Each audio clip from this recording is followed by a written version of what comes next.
Jesus Christ, here it comes. Fucking Christmas, and it ain't no fun. Baby Jesus has a lot to answer for. Pretty obvious Virgin Mary was a cheating, you know what. To all the John Lewis had sycophants, I hope your home's getting festive with ants. You wish it could be Christmas every day, only if you're clinically insane. Don't get me started on Pose and Mariah. In my world, you're total pariahs. But it's not all bad on Christmas Day. I'll be working double pay. Fuck it, when will New Year be here?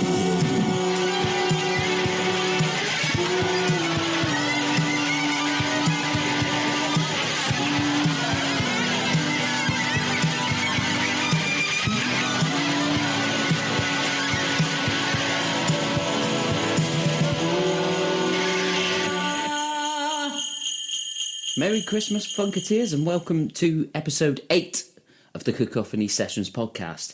This is our Christmas special episode, so we will have some bonus Christmas joy for you, including our silly little song that you've just heard there, featuring Martyn on beat poetry. We pick up the conversation in part 2 of our festivals discussion as we run down our Cacfest 2020 lineup. We start with a hip-hop stage and we'll move on through the rest of day 1 and day 2. If you're not familiar with what we're doing, please go back and listen to episode 7, where we'll be explaining the format in a bit more detail. Before we engage our conversational laser beams, I need to bring you some sad news in that we have lost some of the audio for tonight's discussion. We have missed several acts on the hip-hop stage, including Tom's pick Slow Tie, a UK-based hip-hop band, Owl's pick Cypress Hill, the legendary Cypress Hill, Run the Jewels, which was described by myself and Martyn as being one of the most exciting political acts in hip-hop at the moment, Kendrick Lamar from Dave, who is, of course, one of the biggest names in hip-hop in the world and one of the most interesting lyricists going. Anderson .Paak from myself, who is a singer/rapper from California, and he's bringing some very, very interesting sounds to pop music at the moment.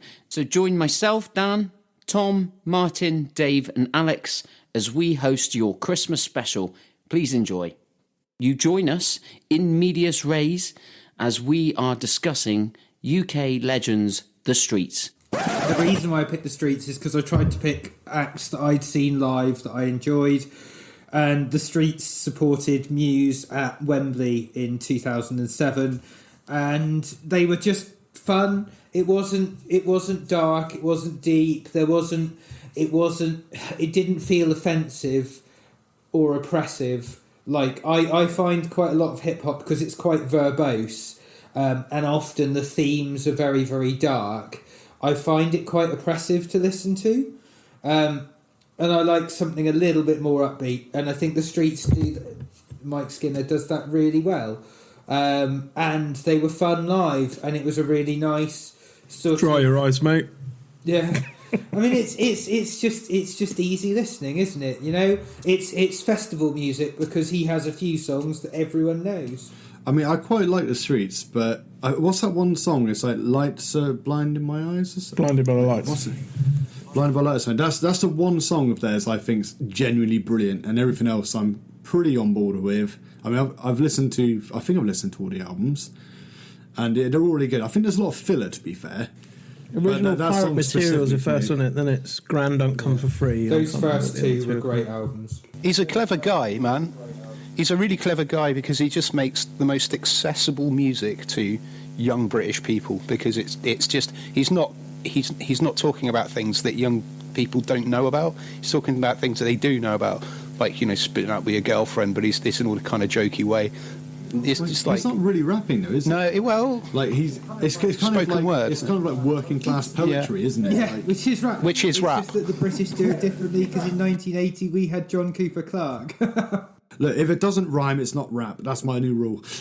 My favourite John Cooper Clarke poem was always, Lydia, Lydia, with your chlamydia, no one would even consider you. See? Well, that rhymes, so it's all right, it's rap. The Streets crossed over in the early 2000s. So, like, we talk about, there are a few rap acts that have really crossed over the years, like Run DMC, obviously with what they did with Aerosmith, Cypress Hill, I know that the skater kids, when we were teenagers, the skater kids were all into Jurassic 5, even though they usually listen to new metal. Yeah, Jurassic 5 are really good, though. Mm-hmm. They nearly made really good, yeah. my selections for this. And the Streets are another one that crossed over and supported Muse at Wembley. I mean, it was Dirty Pretty Things, which is Carl Barrett from the Libertines band, then the Streets, then Muse. I mean, that demonstrates a level of crossover and mainstream. Another one that often comes up is that Australian hip-hop band called Hilltop Hoods, if you've ever heard of them. I haven't, no. They're similar to Jurassic 5. Add to the listen list. The later bass. To the later bass. Yeah. Good pick, man. Good pick. Good festival act as well. They're the sort of thing that the crowd would get into. They sing along. I don't know hip hop, so I just picked two acts that I thought would be fun. I don't really want to talk too much about acts that I don't really like, but the Streets have never clicked for me, and I've talked about this previously. So, not for me, but we'll move on, because this is an act that I'm not sure does belong on the hip-hop stage. I'm not happy about this. But I can see why, and there's an argument to be made for perhaps a member of this act that's coming up being part of maybe a collaboration with another act. This act is Rage Against the Machine, and now you've picked them to be on our hip-hop stage. You Why? did what? Oh. You did what? Yeah. They are a hip-hop band with live the instruments. fact is, I wanted to squeeze them in somewhere, but they weren't going on my rock one because I prefer the other bands on it. The reason I put these on, look, the guy raps, so fuck off, he's a rapper, Yeah. and they have a bait. You know, that's it, he raps. Absolutely. That's it. Yeah, Counts as fair. hip-hop. Well, that's the thing. Wherever the backing track comes from, it doesn't matter. For them, it's a live band, and they do hip hop really well. My argument would be, if this is our festival, and imagine this is our dream festival, guys, and we're going to be selling this to people, and on the hip-hop stage, we've got a questionable hip-hop act, a rock act, in my view. You've already mentioned people like Wu-Tang and stuff like that, which would, if I saw that on a lineup, it would enhance me more to the hip-hop stage than Rage Against the Machine. We'll get onto that on day two. I can assure you that. I think you guys are 100% right, but to be fair, if they were on the hip-hop stage, they'd be going on last. I understand Al's logic, because I nearly did this on the electronic stage and ended up using them as a wild card instead with 65 DOS. Because if I put 65 DOS not as a wild card, would have got told they weren't an electronic act. But you could. It's with only having two picks each. There are some bands that you wanted to see somewhere. Now I put mine in on the other stage, whereas Al's decided to put them in here. I will openly admit I've cheated a bit. Can't blame a guy for trying. You know what, though? I think we've had this conversation before, but it just goes to show how genres are so blended now, and how the whole genre idea is kind of like, it's useful, but also it can be manipulated. Very true, Martin. That's why I'm correct. And Al has done that I spectacularly. love how Martyn is... Martyn, if that's the case, why didn't you put 9 Inch Nails on the electronic stage? Could have done. I could have done. I mean, the reason I put them there is, I mean, to be honest, I'm not actually the biggest Rage Against the Machine fan in the world. Like, I do really like them. Like, I love their first album. I like Renegades, but after that, I'm a little bit like, meh, it's all right. Well, let's pretty stick good. Robbie Williams on the hip-hop stage. He raps.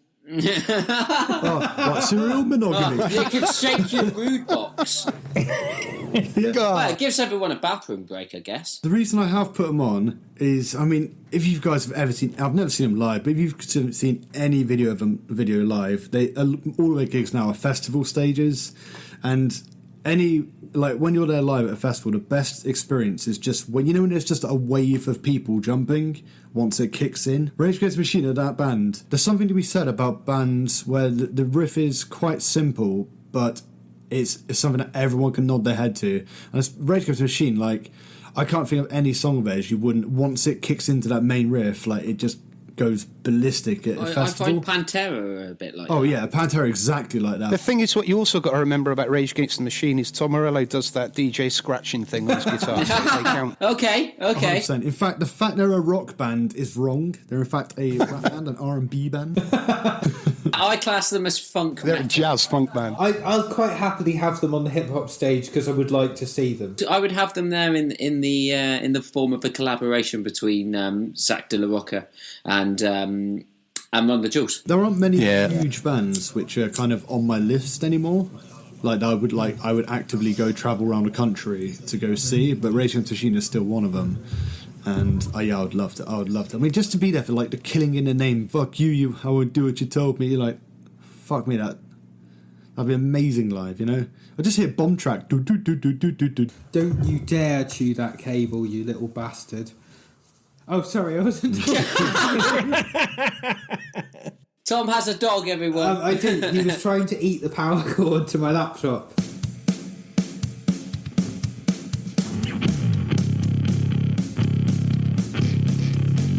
Two more acts on the hip hop stage, the undeniable banger stage. We have one of Martyn's picks up next, and that is DJ Shadow. Yep. I put DJ Shadow on there, even though because like he's a DJ and he's a producer and he's an incredible one of the most influential of all time, I'd say. I would have him on doing like one of his. I remember when I got into DJ Shadow, I found on the internet somewhere, that internet you have these days, his 4-track era thing where he did so radio shows back before introducing, and where he was just kind of like doing sets of playing like old school hip hop tracks and mixing them together and stuff, and doing his thing, and they were incredible. They were absolutely brilliant. I mean, he'd mix in a little bit of Funkadelic, and then there'd be some Ghetto Boys, and then there'd be some Beastie Boys, or whatever that was really cool at the time. So I'd have him doing like a DJ set of just really classic hip hop stuff that is like a kind of greatest hits of hip hop history sort of thing. I mean, you could go around the route of him, sort of DJing with guest MCs as well. But I think DJ Shadow would be a definite draw at a festival. If I was at a festival and I knew he was doing a set, I would definitely be there. But more for his kind of earlier hip-hop style stuff, which is where his roots are, than later on when he got into the more trip-hop and the electronic side of things. Oh, I do. Don't get me wrong. I love that stuff, but that's more for, like, listening at home. That's more for, like, listening, while you're out and about. I don't know. I'd quite enjoy being sat in a field off my head listening to that. That sounds like bliss. Well, yeah, it is. But again, would that be the electronic stage? I mean, we're going to get into that conversation again, aren't we? But I think for the hip hop stage, I'd like to see the hip hop roots that DJ Shadow came from doing his thing, because he was an amazing mixer, amazing DJ. You want introducing the first album? No, before then, I'm thinking. I mean, introducing's amazing, but before then, he was doing like more straight up hip hop mixes. So, he was like a DJ doing a DJ set. I've always kind of seen him as more of a producer, because I can't remember. Scratch is the documentary that takes a lot of DJs and has them chat about things, and he got access to this kind of huge record shop somewhere in the Midwest, and they gave him access to this basement that was just full of vinyl. It's like heaven for vinyl collectors, basically. But that's where he made the majority of his music, because he had such a huge archive to work with. That's the thing. I think that's why he's such a good producer, is because he knows how to put sounds together, because he was a DJ first and foremost, and then became a producer, and those two things do go hand in hand. And I think, the reason he's such a fantastic producer is because he knows what sounds work with other sounds, and he knows how to mix sounds together really well and do it instinctively, rather than spending hours in a studio labouring over things. He could probably, I imagine he works relatively quickly, because he just, you're a DJ yourself, as you know, you've got to work on the fly. You've got to, work the room and stuff. Good hip-hop is made in under 10 Yeah, exactly that. So, yeah, that's why I'd have DJ Shadow up there. He's definitely... That was definitely almost top of my list. I haven't mentioned my big act yet. Your big act I thoroughly agree with and would have been on mine, but you'd already picked it. Well, let's hear all about it. Public Enemy. What more do I need to say? The granddaddies of hip-hop. Man, I'd have Public Enemy on the hip-hop stage, because they were headline. They are a huge act. Their influence is monumental. I mean, they changed the way hip-hop was made for a start. I mean, they're arguably one of the first hip-hop bands to be overtly political. I mean, like, pretty much all of their work is extremely political. They were one of the first acts to, instead of kind of come under the radar with fighting racism, they were in people's faces with it. They were like kind of, straight in there. They were assaulting society with their message in a way. Their sound production as well by the Bomb Squad also kind of is kind of revolutionary. I mean, they were huge. They sounded like a war going on in your stereo. It was like it sounds like you'd never heard before, but were still brilliant. They had great characters. I mean, Chuck D, what an amazing front man, very eloquent, very intelligent. It's a weird duo, though, isn't it? Because he's so intelligent and eloquent, but then Flavor Flav is the complete opposite. Yeah. He's a character, but you need that. He's actually a musical genius, though. I think you're getting the information that I got that from, Whittle, because I've been doing some research on another podcast. He plays all the instruments and is like a classically trained pianist, and they never use him. He doesn't ever play a note on any of the albums, but he is capable of doing it should they need him at some point. He's just playing a character. I mean, but he's the guy that invented the hype man, pretty much, isn't he? Yeah. But then you've also got like the S1W guys, or Professor Griff. They were just a kind of bunch of guys that stood on the back in combat fatigues, and they were like kind of sort of choreographed. They were marching Muslims, dancing. so they were kind of like back then. When you think about it, in our current climate, were quite confrontational in their pro-Muslim stance. Nation of Islam. Yeah, that's the one. And Security of the First World, they were called. Yeah, and it was then just turned by Madonna into that "Justify My Love," which is strange. Oh no, they sampled that track. I saw them live about 2 years ago, Birmingham, with those dancers at the Gods of Rap tour, along with De La Soul, Wu-Tang and DJ Premier. And also, let's not forget the collaboration with Anthrax, Bring the Noise, which was originally a Public Enemy track, then Anthrax kind of semi-covered it. That was, again, in the very, very early stages of the crossover between rock and rap. And also, Public Enemy have had a lot of guest artists on their albums in the past. I think they've had MC Ren recently from NWA, who I rate as a rapper. I think Zach De La Rocca's turned up on one of their tracks. But anyway, they're the sort of band you can imagine at a festival would draw a huge crowd. They would put on a great show. They would have guest artists with them. You know what I mean? They always promote up and coming hip hop artists and things. Public Enemy are kind of like the Neil Young of hip hop almost. I mean, yeah, they're great. Gotta love Public Enemy. First nation. It takes a nation of millions to hold us back. Fear of Black Planet is a good album as well. Fear of a Black Planet's the one for me. Fear of a Black Planet was the first album that truly kick-started my love of music after I was just listening to basically ZZ Top since I was like a young person. But at 16 somebody lent me Fear of a Black Planet and I was like, what the flip is this? Like, Hey, language. I'd never heard anything like it. It was phenomenal. And that kick-started my love of hip-hop, and then from there, everything else.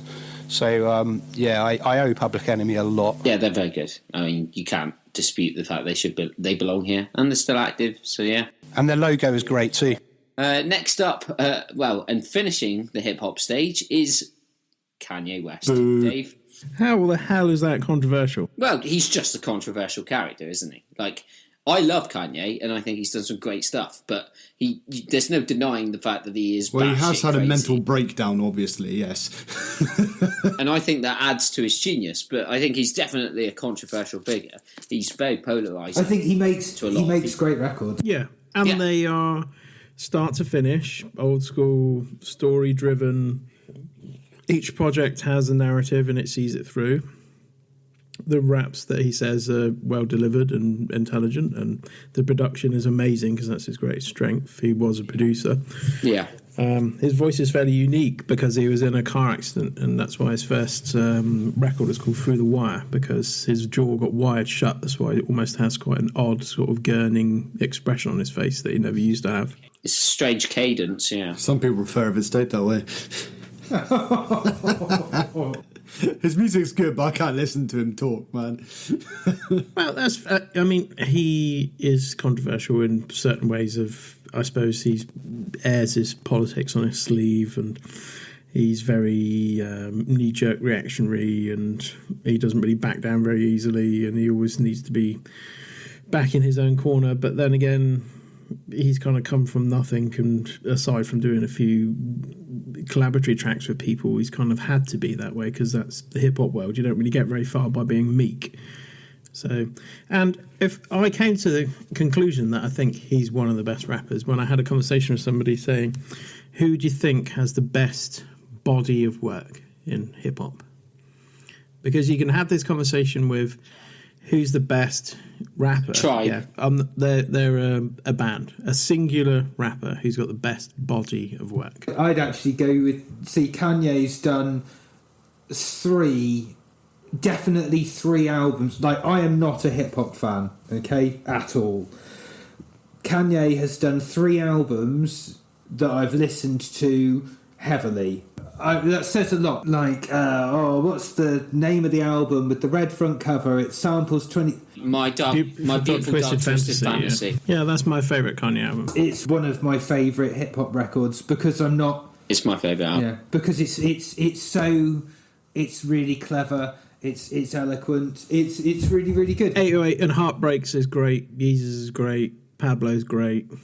And then the older stuff is kind of more commercial and is great in its own right. And College Dropout and Graduation are both good. I love both those. I think the thing with Kanye is what I find odd, and I find myself... I notice my own hypocrisy. But see, when we call Kanye West a polarising figure... Okay, so we are, I'm going to say we, are members of the liberal left, generally, okay? So we describe Kanye West as polarising because essentially he's a fascist, right? So, or he's a Republican, so basically the same thing. If we were Republicans, we probably wouldn't find him polarising. So... Like, I dislike it when he opens his mouth and talks about politics, and it really makes me unhappy. However, I enjoy listening to other musicians, like I talked about 65 Days of Static.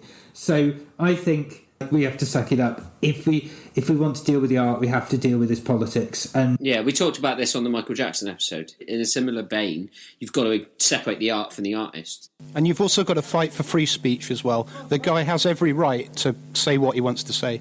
I've been thinking about it, because I listened back to our Michael Jackson podcast when we were saying that, and like you can separate the art from the artist. I completely agree with that, except for the fact that unless you're on Pirate Bay getting it, you're giving money to that person. So in you purchasing their albums, you are supporting that person in a way. I wouldn't buy anything by Michael Jackson anymore. I already own everything that he already has, so he's already got all my money, unfortunately. But I wouldn't support him financially. But in terms of what I already have and what I've already adapted in my brain to like, I can't ignore that. It's fair enough, but it was just food for thought, really. Like I was if that artist is signed to a major label, the amount of money that they would get is a pittance, and if they were actually convicted of something, they wouldn't get it anyway. Watch the there's an interview done recently by there was an interview done on BBC News where he was basically saying how actually until the record label recoups the money they spent on, they loaned the artist to record, the artist doesn't get anything when you buy a CD. Like, it was Guy Garvey, wasn't it? No, but he was part of it. They did an interview with a few different people. Gaddafi? Guy Garvey's from Elbow, isn't he? Oh. Well, yeah, I mean, that's how it works, though. They're essentially loan sharks. They front the bill at the start, and then you have to pay every penny of it back. All those jets and all the cool stuff a big artists get, they pay it all back. through record sales. Used to be called in advance. This is what Prince was talking about in the 90s when he wrote Slave on His Face. This is what it was all about. So when you buy a record, don't think that's going to the artist. So if you like the record but don't like the artist, don't worry about the artist getting any money from the record you're buying, because unless you buy it through Bandcamp, if they're selling it independently, it's different. But if they're on a major label, they're not going to see any of that. Like, was it Queen were considered to be on one of the best record contracts because for every record they sold, they got 18 pence or something ridiculous like that. That was something in the news like 20 years ago. For every CD that was sold, Queen were considered to be on one of the best percentages and getting 18p from every record sale. Well, that's why they say, like, for me personally, the best way I support bands is just buying merch. And the Cacophony Sessions still remains free. So just remember that. So even for a if you second. don't like us, you don't have to give us money.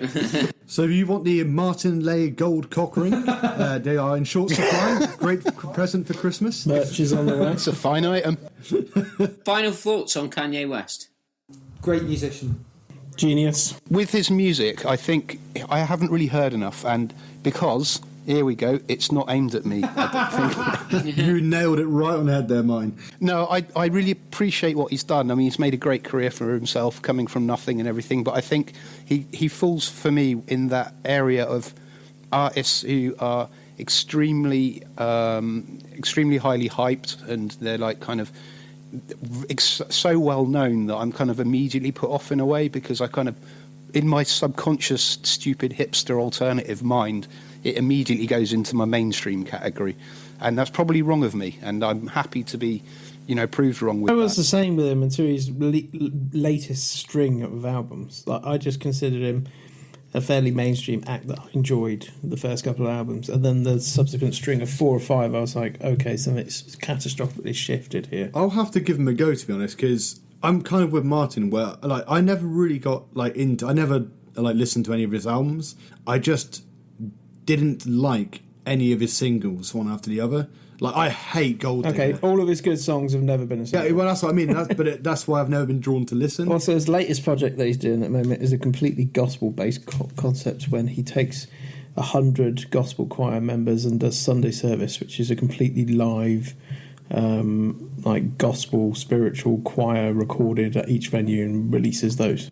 The next stage that we've got to discuss is our other miscellaneous stage, which I think we're calling the It's Not For Me stage. This is where we're going to put all our acts that don't necessarily fit into other categories. They're not all musicians, they're not all primarily music-based acts. So we did go for some comedians in there. In fact, I nearly had a comedian, but I've changed it at the last minute. So it's actually Dave who's going to talk to us about 2 comedians that he's put on his list, and they are Dave Chappelle and Doug Stanhope. Yeah. So I've seen both of these guys live. Most recently, Dave Chappelle, actually, just at the beginning of this year, just before the COVID outbreak and the lockdown. Wow, I'm jealous. Fortunately for me, a friend of mine that I went to university with and worked with for a small period of time is... Dave Chappelle, really? Yeah, he calls Dave Darkness. He works for a ticketing company, so he gets 2 tickets a year to whatever gig that this company's running for free, and he can choose where we sit. So for a couple of years in a row now, we've gone to see Dave Chappelle and sat centre front at normally Covent Garden. And it's just a really nice evening out, basically. Whenever you see a gig with Dave Chappelle, I mean, the last one I saw was a little bit more formulaic because it was a proper tour, but the time before that, it's literally just him sitting on a stool, smoking a pack of cigarettes, drinking a bottle of whiskey, and just talking shit. And I think he's just kind of working things out, because when I saw him last time, it was kind of before his Netflix special, so I think he was just kind of feeling things out. So it feels really organic and really nice, and he's a cool, really intelligent, obviously funny, adroit bloke, and his comedy's just great. I enjoy sitting there and watching him. It's effortless, time just flies. It's just, obviously that's part of his act, but you get the impression that he could just sit on a stool anywhere and just hold court with whoever and talk for whatever period of time he felt fit, and everyone just hanging off every word he says. I mean, I like Doug Stanhope. I love his stand-up. There's actually he's a really for a stand-up comedian. Doug Stanhope's really accessible. There's a band that we played with called the Sexy Offenders. Great band name. Your band names are always something else, Al. No, it's not my band, but a band we have played with. You tried to call our band Sex Raptor. Oh yeah, what a band name! That's a hell of a band name. Come on, the frontman of a band we play is just a local.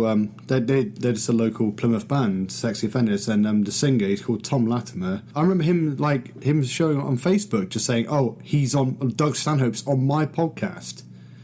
And this podcast has got 10 views or 10 listens and all this stuff, and Doug Stanhope's on it just because he managed to email him and get friendly with one of his production guys, and that's how accessible he is.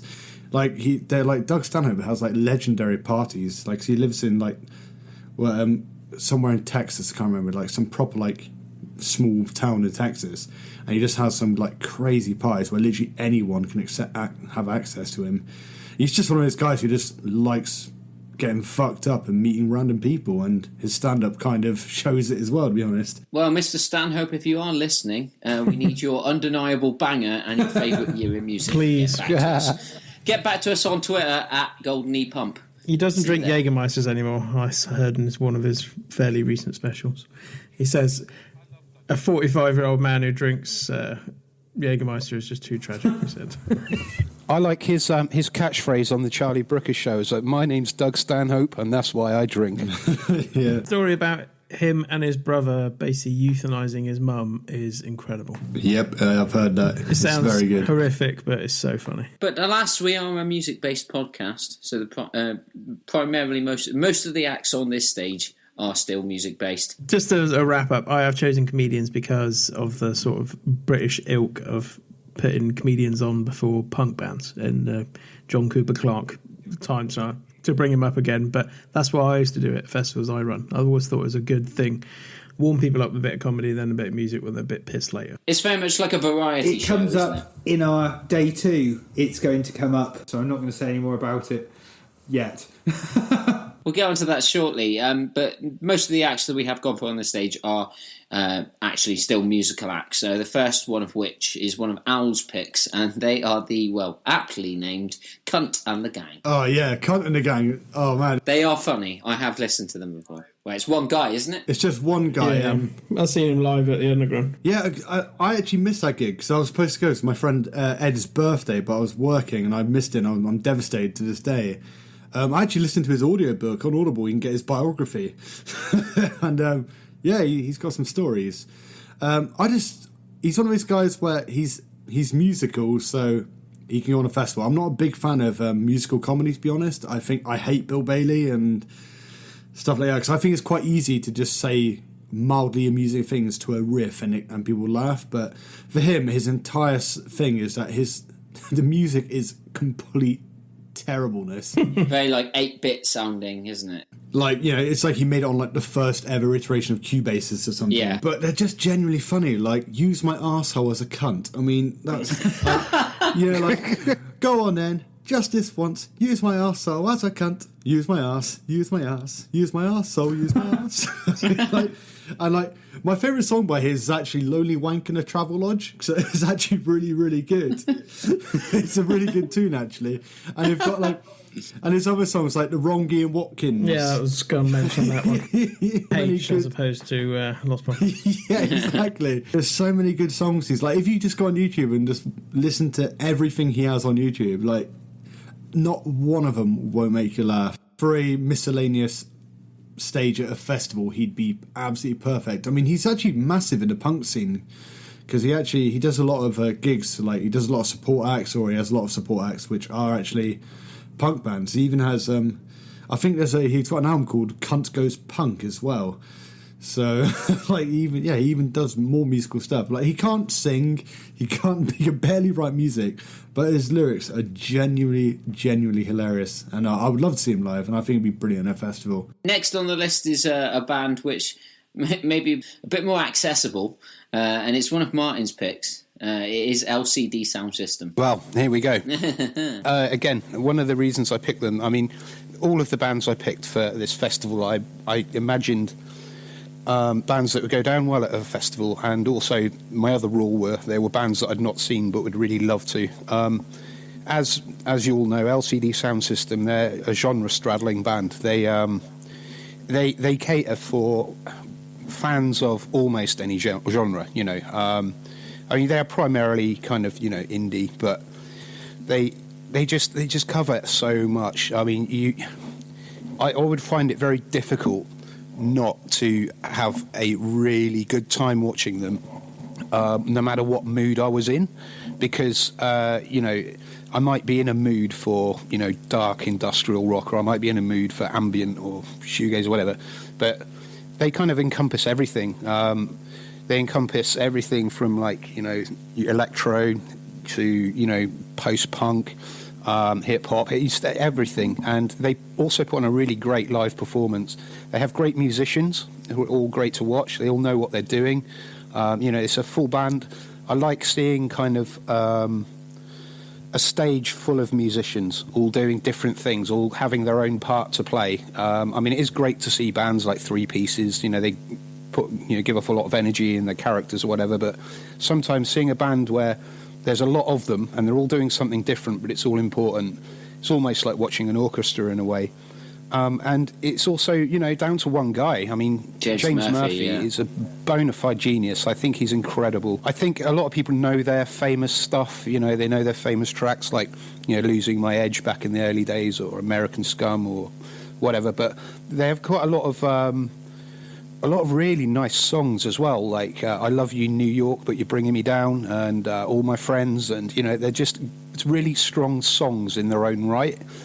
You could almost play them on an acoustic guitar and they'd still be pretty good, even though my views on acoustic guitar music. But anyway, amen. They're just a dancey band with quality songs with real feeling. They're not just the kind of like, my love for Chick Chick Chick. I absolutely adore them, but I don't find much emotion in their music. It's dance music. It's interesting dance music. But with LCD, there's a lot of emotion in it, and also I'm a man in my mid-40s.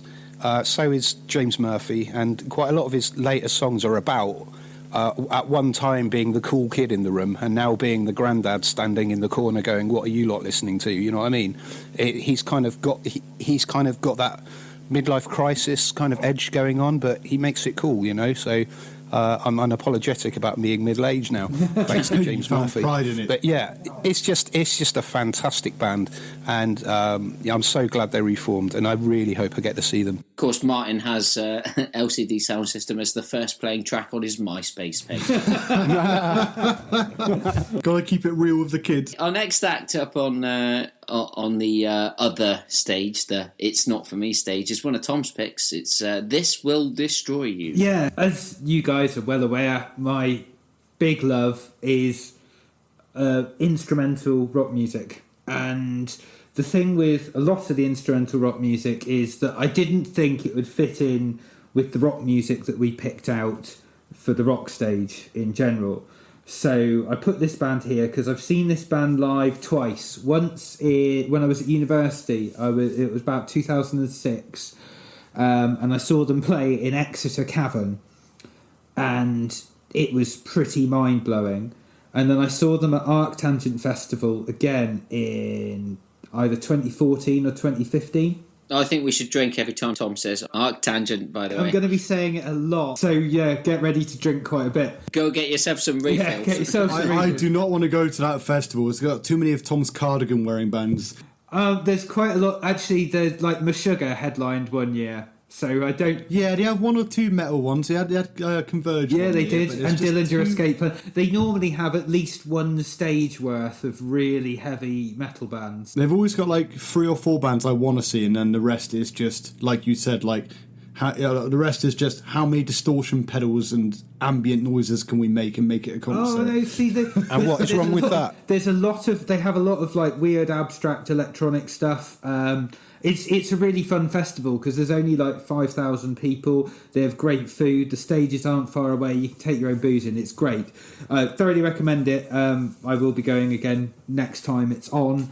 But This Will Destroy You. I saw them again at the festival, and they're really, really good live. If you want to get an idea of how good they are live, get a pair of really good headphones and just listen to their Live in Reykjavik album. And a 3-legged workhorse live is just loud, is just one of the most beautiful things I've ever heard. It's just beautiful noise. It's like they've got 2 guitarists, one who just does noise and one who just plays single note melody a lot of the time, and it's just these heartbreaking melodies against this sort of wall of shoegaze noise. It's just stunning. And their later stuff, they've mixed some electronic elements in a really, really interesting way. So they did a soundtrack for a restaurant in New York this year. What a claim to fame. They wrote a soundtrack for people visiting a restaurant, or something like that, and it's actually really good. It's called Vespertine. You can get it on streaming services. But yeah, so definitely. What type of food was it? I don't remember that far. Was it like an Italian or? I don't know. Just you'll have to Google that yourself. I listened to the album that they released this year, hoping it would make my album of the year, but because it's designed to be a soundtrack to an eating experience, it doesn't hit the heaviness that they do live, so it didn't make it. What the fuck? I bet the owners of that restaurant all have top knots and it's all Who organic. the fuck makes a soundtrack to a restaurant? That's ridiculous. Billy Joel, scenes from an Italian restaurant. Billy Joel, pioneer. How desperate are they for money? They're an underground band who've been going since the early 2000s. I'd imagine the answer is very. But they've released an album that was meant for a dining experience. It's like was it a Chinese buffet? Please let it be a Chinese buffet. Like each track is designed to soundtrack a different aspect, and it's quite conceptually it's quite clever. Does it make you feel hungry? Do you listen to one track and go, "This makes me feel like I fancy jelly and cream"? Like, Is there a song at the end of the album where all their guitars are out of tune and it's like the kebab song? yeah, exactly. Garlic sauce everywhere. Kebab song. Brian Eno is allowed to make music for airports and do more than one volume of it. They are allowed. This Will Destroy You are allowed to make music for restaurants. I'm sorry. I have now written off this band as a possible band I want to listen to because I'm being snobby. If you listen to their Live in Reykjavik album, you'll probably really dig it. It's very similar to my other pick for this stage. Well, we mentioned Brian Eno there for a second, and he has a lot to do with my next pick on this stage, because I was going originally for Reeves and Mortimer. I was going to join Dave in talking about comedians, and I've seen Reeves and Mortimer live. They were fantastic. But in the end, with the way I kind of set up my choices, I had to include this artist in some form. And so, on the stage now is going to be David Byrne. The segue being, Brian Eno worked with David Byrne, My Life in the Bush of Ghosts, some really interesting stuff that he's done as a solo artist. He's still going strong. American Utopia was good. The live show that he's doing, he uses a lot of kind of orchestral sounds in his pop music, so it's a lot of Baroque pop. That he's kind of been doing since he left Talking Heads in the 90s. His music's been interesting. He's worked with St. Vincent. That was amazing. I loved that record. That was I'm literally listening to it right now. The videos of their live show with St. Vincent and David Byrne, it was incredible, and I wish I'd seen it. Exactly, and I think Talking Heads are one of my favourite all-time live bands, and I wanted to factor them into this discussion in some way, but we'll come to it a bit later, but I'm not going to pick Talking Heads. But I need David Byrne in there some way. His stuff in with Talking Heads live when he did Stop Making Sense with the big suit is just innovative. It's just great. It's quirky. It's weirdly funny, but it's still perfect for the music, the serious music that he's got over the back of him. And he's just an interesting artist.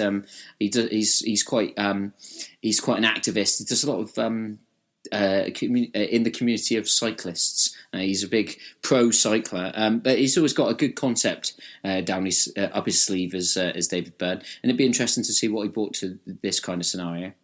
David Byrne's a big influence on my choice. You know, I think you can hear Talking Heads music through LCD Sound System as probably one of the clearest influences, and I think that says a lot in that David Byrne is Talking Heads. A massive, massive influence on a lot of the music that I love, you know. So yeah, David Byrne would be seeing a legend, wouldn't it? Yeah, and I think he would fit on the other stage because he does bring a lot of different concepts to the music that he performs live. And I mean, he with the Talking Heads, he was always, there was that life during wartime jogging on the spot thing. So he's always got some interesting gimmick for live music. It's always fun with David Byrne. How old's he now? Yeah, he's in his 60s. I mean, that doesn't make a difference. I picked Billy Idol, so... And Billy Idol was a great choice. Yes, it was. I was listening to Billy Idol the other day, his Christmas album. Just hear him sing Silent Night. He's got a Christmas album? Ah. Dan told you about this last week, Al. I forget things. I'm human. Moving on from David Byrne, the next act on the other stage is one of Martyn's picks. It is the band Uncle. In a similar way that I chose LCD, is that again, genre, genre spreading, and again, also a lot of really interesting music. And I would also have the caveat that all of the guest musicians that Uncle have had, they are to play live, except obviously Gavin Clark, who is one of my favourite vocalists, unfortunately passed. He's an incredible vocalist, worked with Uncle quite a lot. He also did a lot of work with Shane Meadows on some of his films, Dead Man's Shoes and This Is England stuff. But yeah, Uncle, it's one guy again. James Lavelle. James Lavelle, that's it. Obviously, he was the Mowax founder and everything. Knows his music. This is record collector music. This is for people who have a large and eclectic record collection, and when you listen to their stuff, you'll find something in it that you'll like, whether it be post-punk, whether it be, sort of hip-hop. I mean, the first album is quite hip-hop heavy, a lot of electronic stuff, and again, a lot of moving songs as well. Their last album, which was a two-parter called The Road, is just fantastic. It's got so many great guest musicians on it. It's got even, what's his name from The Cult on it, the singer, Ian Astbury. He's still singing stuff. But yeah, it's just amazingly diverse music that is for people who really know their music. So when you hear their stuff, you can pick things out and go, oh yeah, that's fucking really cool. And I put them up there with the likes of Massive Attack in the quality of music that they put out. It's fantastic. And they make a great live act because, like I said, my caveat of the guest musicians, you'd have Josh Homme up there, you'd have 3D from Massive Attack up there. It'd be a massively brilliant show. I remember their first two albums coming out, and it was really exciting. It was exciting. I mean, the first album came out around the same time that Death in Vegas, Cacophony Sessions came out. Oh, that's a good album. At that time, the music suddenly got diverse. One artist was suddenly spread out and do lots of different things. I mean, Radiohead famously did it around that time. It was just a very rich period, and Uncle were definitely at the forefront of that. Did Uncle do Rabbit in the Headlights with Tom York? Yes, they did. And if you ever hear the Massive Attack remix of that, it's fantastic. It's amazing. I always remember that song from MTV2. They used to play it in about 2001, 2002 as part of their videos you can't see in the daytime that are too weird. The late night ones. Yeah, the guy walking down the... Yeah, down the tunnel, getting hit by the car. And he keeps getting back up. Yeah. And done by the same guy that did the video for Left Field's... Africa I can't remember the name of the...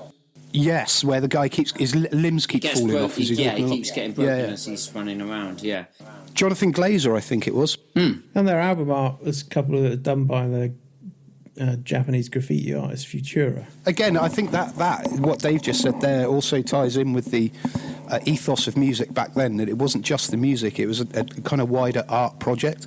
So the music videos are really interesting, the music art was interesting. A lot of the music as well was put out in weird kind of viral ways and things. They they kind of had like kind of weird things happen on the internet that would draw your interest in. So it was like a wider art project. And again, there was a very strong political element to it. I mean, you got to remember back then as well, this was just after the 90s had finished, and it was a period of political upheaval. There was a lot of weird stuff going on in the world. Back then, we thought life wasn't very good. It was all a bit crazy, austerity in this country and everything. The rise of conservatism. And, that kind of really came through. Little did we know it was going to get fucked on us.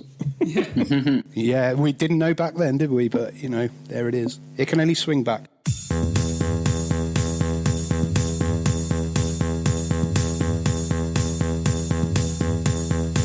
The next band on the stage would definitely help towards swinging back towards fun times, because they're one of my picks, well, my second pick on this stage. And they are Fishbone. Oh, good choice. Fishbone are, if you're not familiar, they're very difficult to put into a category, which is why I think they're perfect for this stage. They kind of expanded from punk and ska into funk metal and alternative R&B with bits of hip hop. They're an interesting band. Are Fishbone. They've been going since the mid '80s, and some of their early tracks, like "Lying Ass Bitch," is ska classic. I like to dig that one out. But yeah, they've done a lot of kind of funk metal stuff in the vein of Living Colour with like Boning in the Boneyard. The lead singer is also the sax player, Angelo Moore. I mean, he's notorious for being manic at live shows. I think recently, last 10 years or so, he did a stage dive onto someone's neck, and then they got sued for multi-millions of dollars by somebody who broke their neck at a Fishbone concert. So there's a lot of energy at their concerts for sure. And they got an interesting backstory as well. Their guitarist, Kendall Jones, the original guitarist, actually ended up potentially joining a cult, and then he had to be rescued by the bass player, John Norwood Fisher. But then when he was rescued from this cult, he was then... John Norwood Fisher was charged with kidnapping. So there's certainly an interesting bunch of characters, and the music's just as frantic as their backstory. So well worth checking out if you haven't. Truth and Soul's my favourite album, but they've got a pretty consistent back catalogue. They've even worked with like George Clinton and Rick James, of all people, I think, showed up on one of their later albums.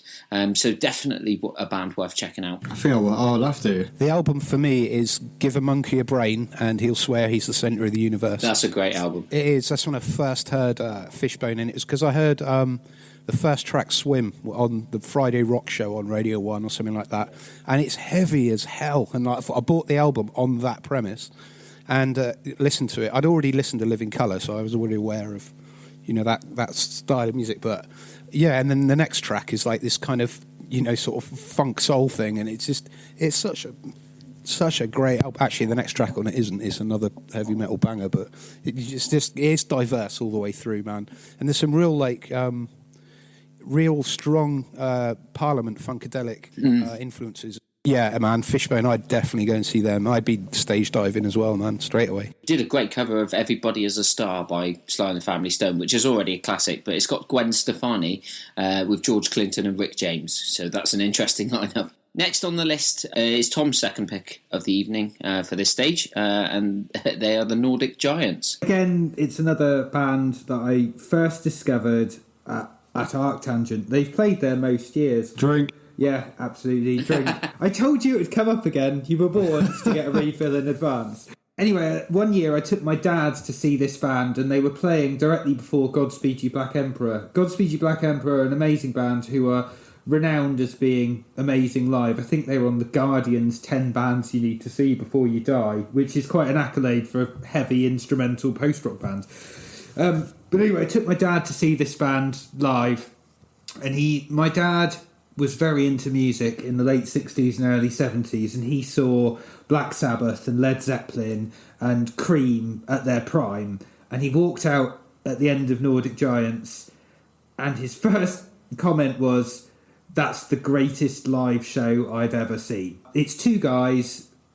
Sometimes they play with a host of guest musicians. I like them better when they do.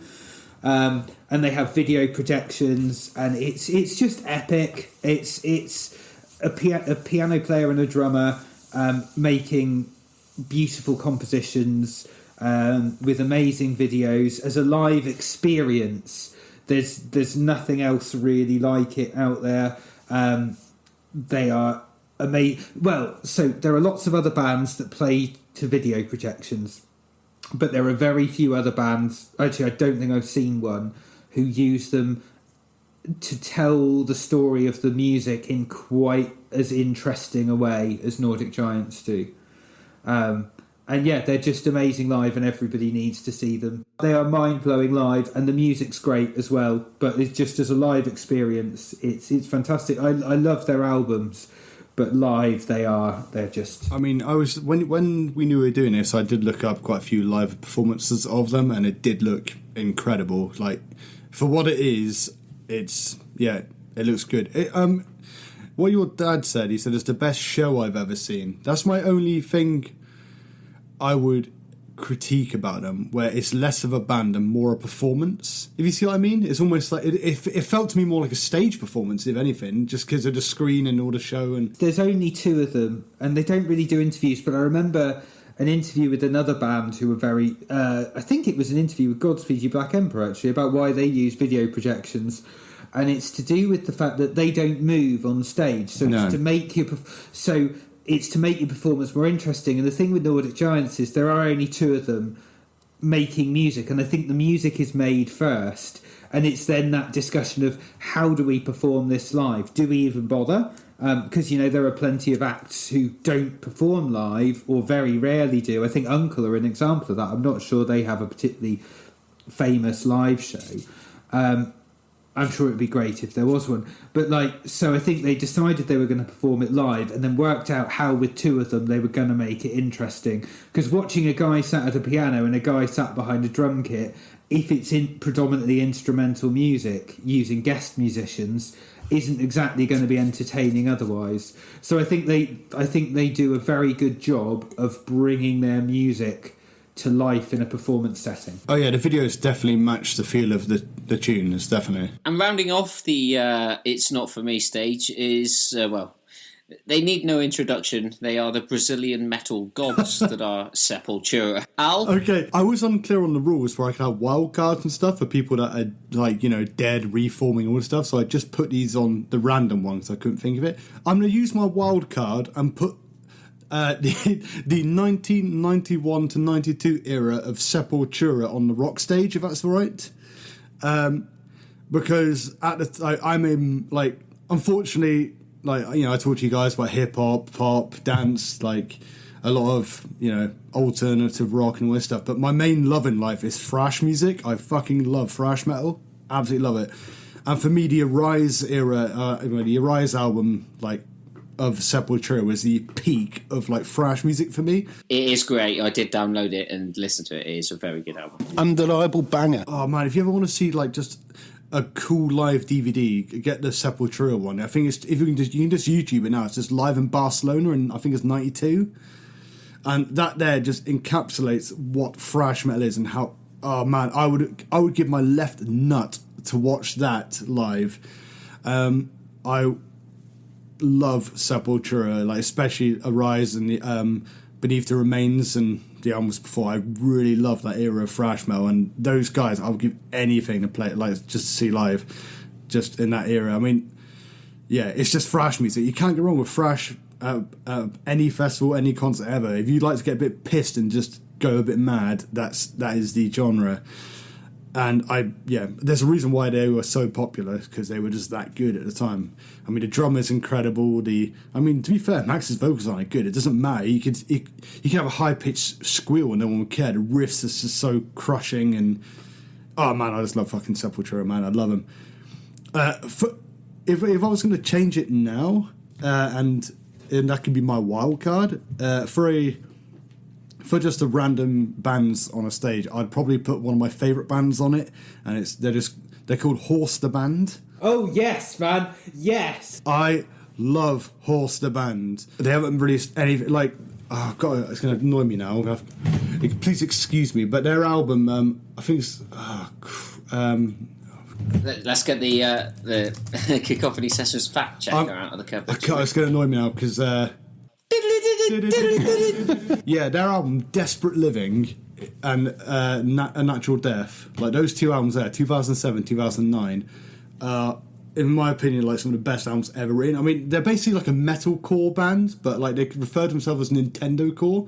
Yeah, they're brilliant. I'm an absolute sucker for any metal with keyboards in it, and these guys just do it better than anyone. Their vocalist isn't even really that good, but it's kind of one of those things you have to kind of overlook.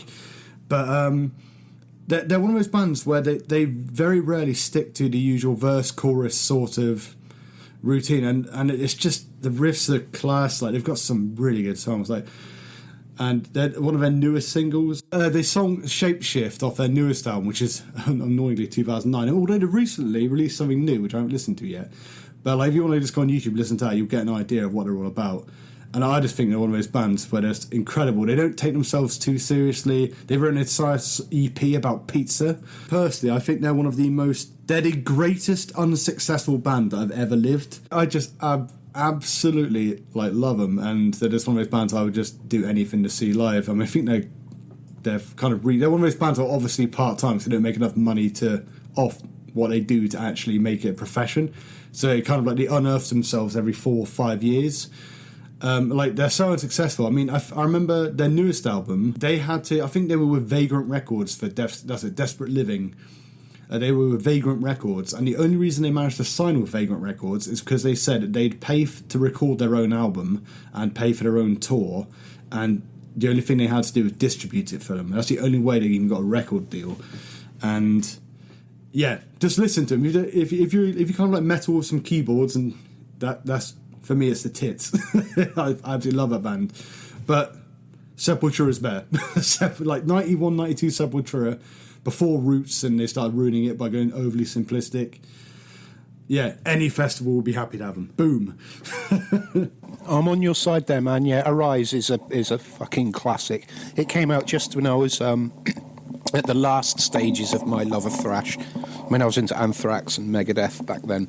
But Arise is probably one of the last real thrash albums I really loved before my music taste changed. 1991 as well, Martyn, I believe. There's another one for the collection. It's brutal as hell, and it is just, yeah, it's amazing. I'm not a huge Sepultura fan, but then I think that's because I'd got into them at Roots, and I wasn't a huge fan. But then, but Horse the Band, man, I'm totally with you on Horse the Band. That's awesome. Well, we mentioned it earlier, but Whittle, I said I wanted a band called Sex Raptor. Yeah. We've actually got a song called Sex Raptor. That's actually where I got the name. That's actually where I got the name from. We see a glimpse into your genius and your methods now. I like that. I suppose I am a genius in a way.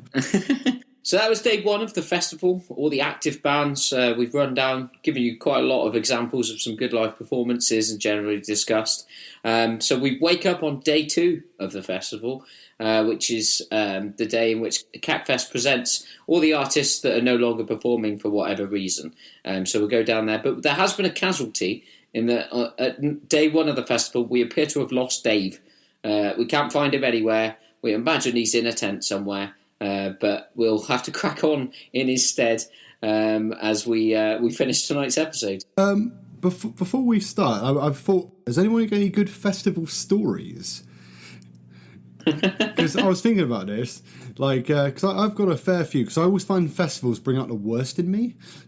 Yeah, I've got one good story, but I've got one really good story, but it's going to be really hard to tell it keeping the person anonymous. But I'm going to have to keep the person in question anonymous for his professional integrity. But it's a good story. This was at Download Festival last year. So Download last year, as you saw in the news, was renamed Drownload because on the Wednesday there was torrential rain and flooding. So we got there and we were in the eco. They closed the car park next to the eco camping. Now the Download Festival site is like 4.5 miles long, so we ended up walking through mud and losing wheels off our suitcases and things. It was horrendous. But anyway, on the final night, the guy who was supposed to be we saw Tool, which is the band that there was a big group of us, and most people were there to watch Tool. I was there for Pumpkins, obviously, but Tool were great. Drink. Anyway, after Tool, After Tool, two of the guys disappeared. One of them was the one who was supposed to be driving us home in the morning.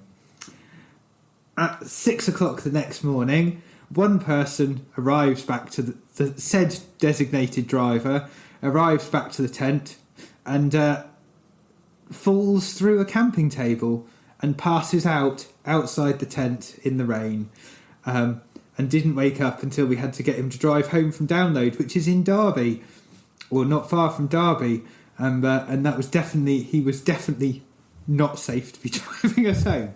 Oh God, no! I've got a few. Problem is, when you go to festivals, like you just essentially just get drunk for an entire weekend straight. It's great.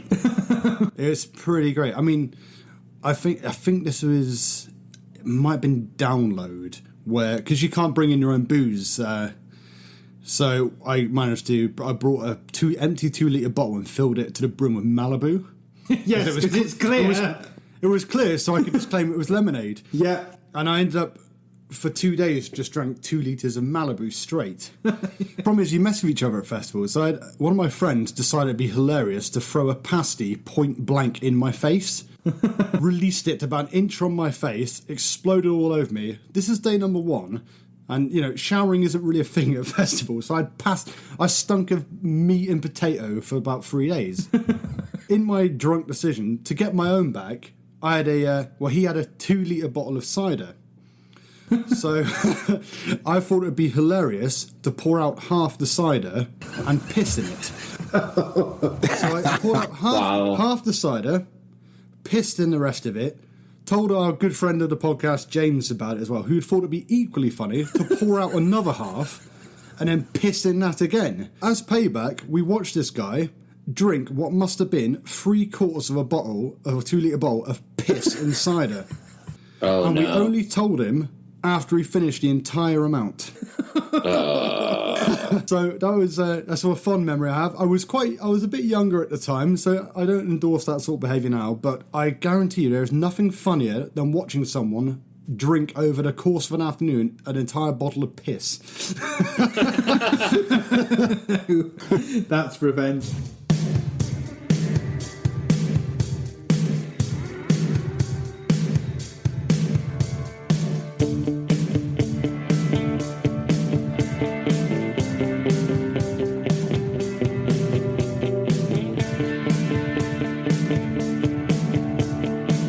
To day 2 of the festival, where we're going to be talking about one act per stage, same format as before, one pick each, to bring back from the dead or bring back from the retired.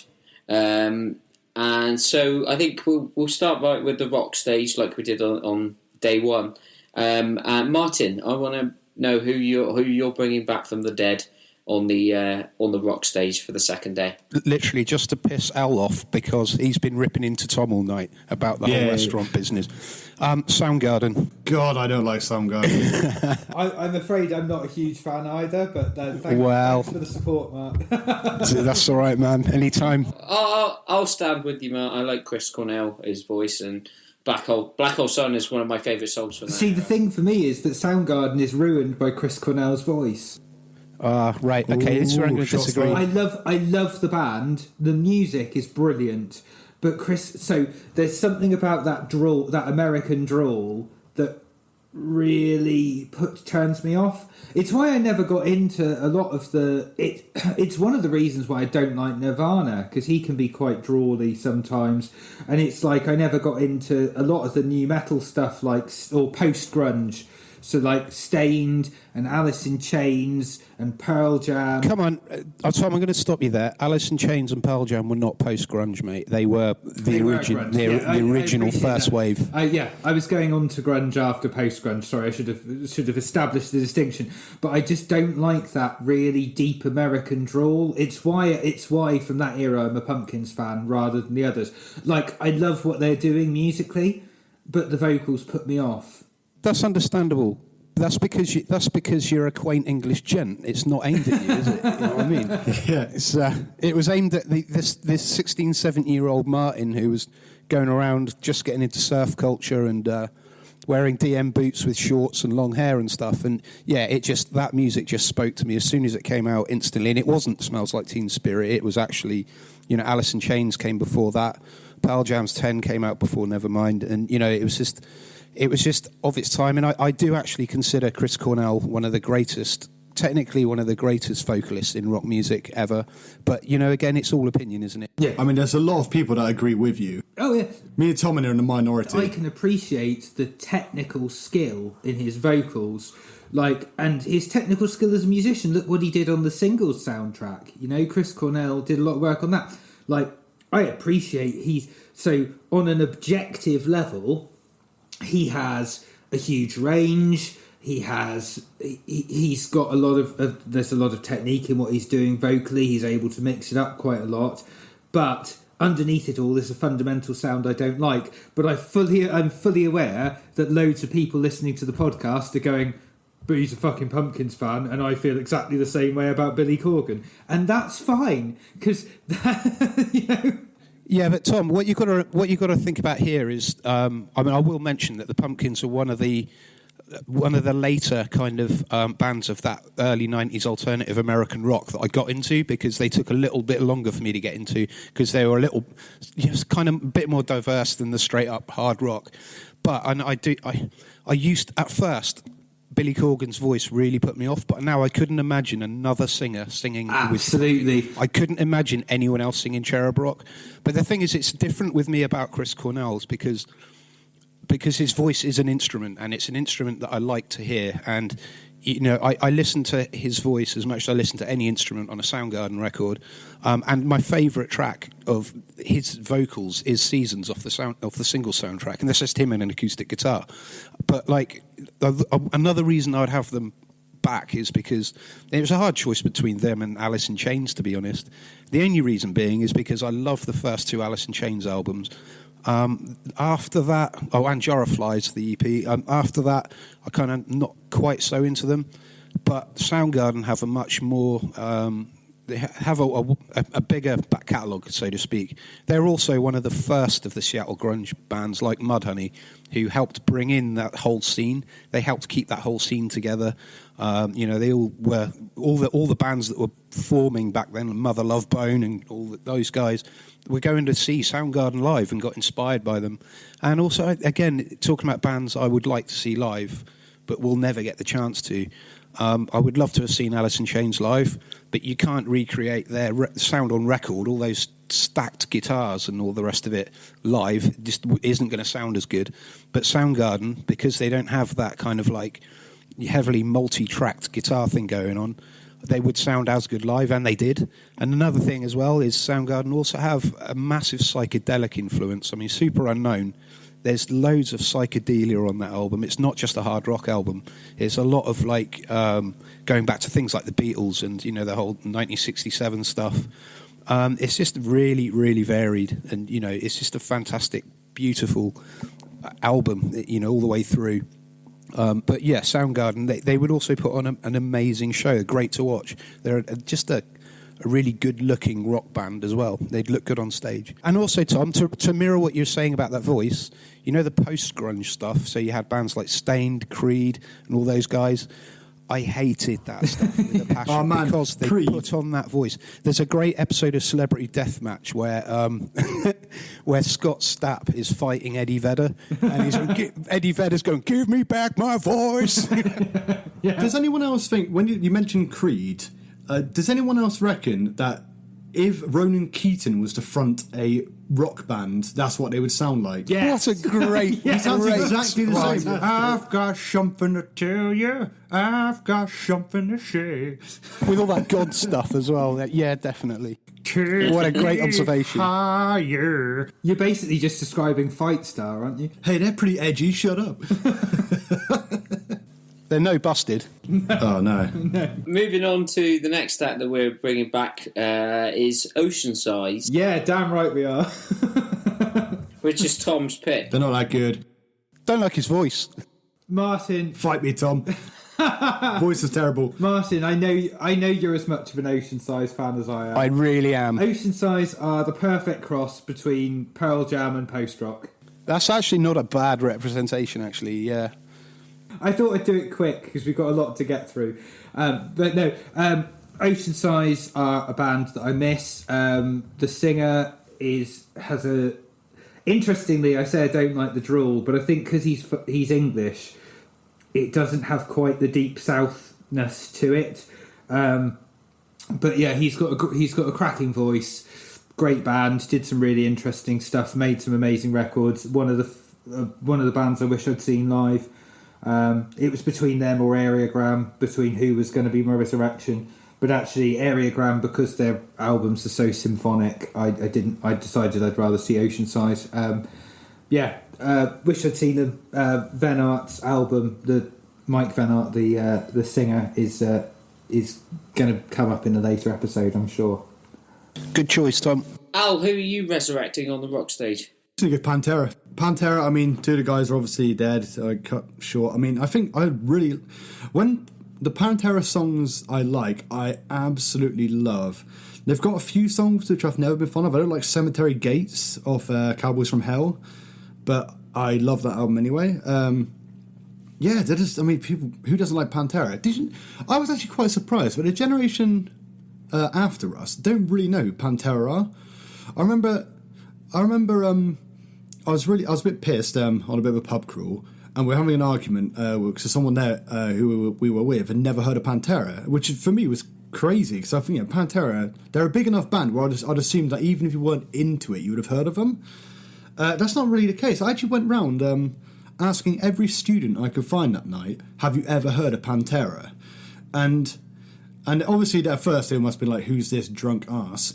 But none of them actually knew who they were. Not one person. And I was quite surprised by that, actually. But, I mean, for our generation and, below, I guess, I mean, they're one of the heaviest metal bands and they're so ahead of their time. I mean, you got to remember when Cowboys from Hell came out, there was nothing that sounded like that at all. I mean, a lot of bands kind of stole their sound because you just didn't have those sort of almost like, I don't know how to describe them really, it's just like those groove laden riffs and with his style of vocals, it just wasn't really being done at the time. Like, it was groove metal. Yeah, groove metal. They pretty much invented it. Like, there wouldn't be bands like Lamb of God without them. Like they would just be amazing live. I think there's a live video somewhere. I think it's of them in Russia. I'm not sure, but of Domination. It's on YouTube. It's in black and white, but it's one of the best live videos you'll ever see of a song. I mean, just the power they get, and I would love to see Pantera. That'd be absolutely amazing. They started out as a glam rock band, didn't they? Yeah, I think they had 3 or 4 albums of just like that. Their third album's the best for me, Far Beyond Driven. That's my favourite. It's got Broken on it, which is just, man. Oh, that's really good. That was always a big favourite in the surf clubs around Newquay and that when I was going. That would always get played and everyone would go mental, obviously. My favourite's probably Cowboys from Hell, just because I think Cowboys from Hell, the song, is probably their best song. It's one of the best riffs ever made. So, that's just off the top of my head. I mean, whilst you guys are talking, I'll probably have a few pop in and then go, oh no, this actually, but but it's too late. Exactly. Yeah, it's too late. It's gone. Too late. It's gone. That's it. Boats set sail. My pick for this is the Cars.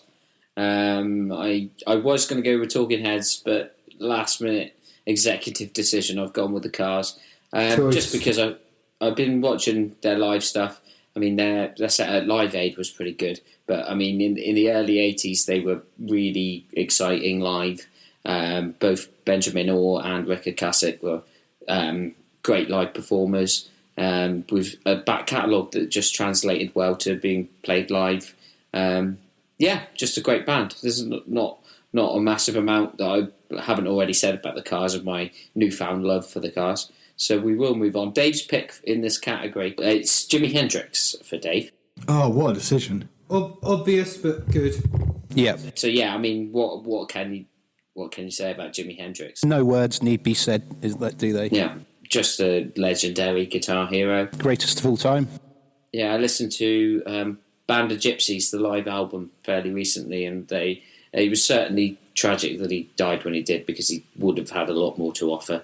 I think don't want to spend too long on these, because a lot of the artists that we're going to cover are very iconic and we'll probably discuss in their own episodes in the future. We'll move on to the pop stage. Martyn, who are you bringing back on the pop stage? I'll tell you what, this is going to be a bit of a left field one. I'm going to resurrect Talk Talk because they had some big pop hits in the 80s. Yeah, It's My Life. Yeah, It's My Life and Life's What You Make It and all that. I'm going to choose them because they did start out as a kind of electro pop band. Even though they went down the post-rock territory, their early stuff is still really fucking great, man. It's just fantastic and really underappreciated. Everyone knows the big singles they had, but all the way through, the track Talk Talk is catchy as fuck. It's great. I'd have them, and I miss them dearly. I've got such a strong affection for Talk Talk. It's unreal. I'll go on about them all day, but that's for another podcast. Yeah, good call. Al, who are you bringing back on the pop stage? Who am I bringing back? Ooh, fuck it, Michael Jackson. I'd love to see Michael Jackson live. I mean, obviously, when he could sing, I'd definitely bring the iteration of him where his vocal cords weren't completely ruined by drugs. But come on, who wouldn't want to see Michael Jackson live? I bet he puts on a hell of a show. As somebody who has been a lifelong fan of Michael Jackson, I mean, I'm very familiar with how he went through various different formats in his live shows, and I think around Thriller is when he started to go downhill. I prefer his stuff in the 70s that he did live with his brothers as the Jacksons, his performances then, and the kind of when the Bad tour was excellent, but it started when that's the start of when he would rely more on gimmicks and pyrotechnics and stop singing live. When did he stop singing live then? Around the late 80s was when he started miming. And so anything prior to that I would be a massive fan of, but after that it tends to be more about the event of Michael Jackson performing as opposed to an intimate performance. So that's why I never really think that Michael Jackson is one of the greatest of all time live, even though he was such a phenomenon. Yeah, that's fair enough. That's more than fair enough. Tom, who have you got on the pop stage? Frightened Rabbit. Mumford and Sons. Ace. Far better than that.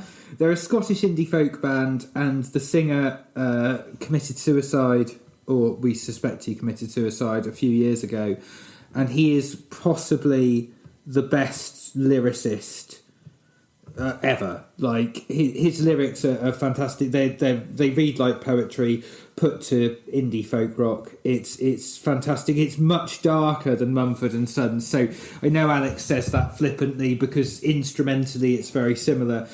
But if you just listen to the lyrics, I mean, the lyrics to the album Midnight Organ Fight. The lyrics are just fantastic. They're almost, I mean, it's like Leonard Cohen that makes sense.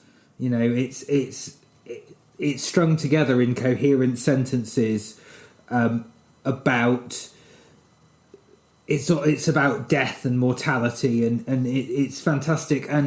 But put to the backdrop of this really uplifting music that I'd love to see live again.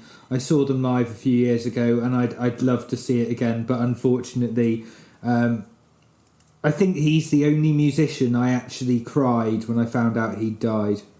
Actually, in my lifetime, like Jeff Buckley died in my lifetime, and I didn't cry, but I loved Grace. Scott Hutchinson died during my lifetime, and I actually cried on the day they found he was dead. I mean, it's fair enough. Music has such a connection, doesn't it? Like with people, like yeah. I mean, I know Whittle. When Prince died, you were devastated for like a year, weren't you? I got 2 days compassionate leave from work because I was a mess. That's crazy.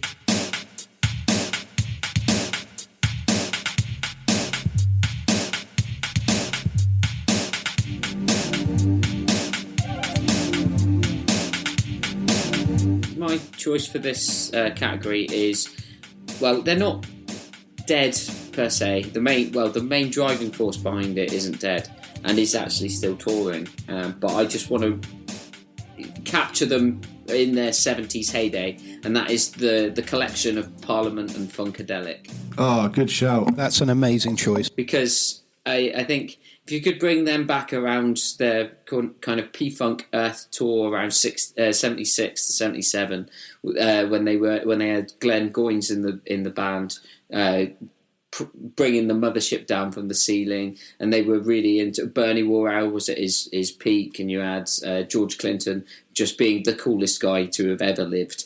There's nothing better than watching a 70s P-Funk gig. And whilst they're still going in various guises, I mean, there's been a Parliament album in the last decade, there's been a Funkadelic album in the last decade, and George Clinton is still releasing stuff in various hip-hop guises and things like that. And their live shows tend to be a bit chaotic and a bit of a party. Lots of rappers involved now, and different vocalists. But bringing them back to when they were concentrated on just really hard funk solos from Eddie Hazel and Michael Hampton, and bass from Bootsy Collins, and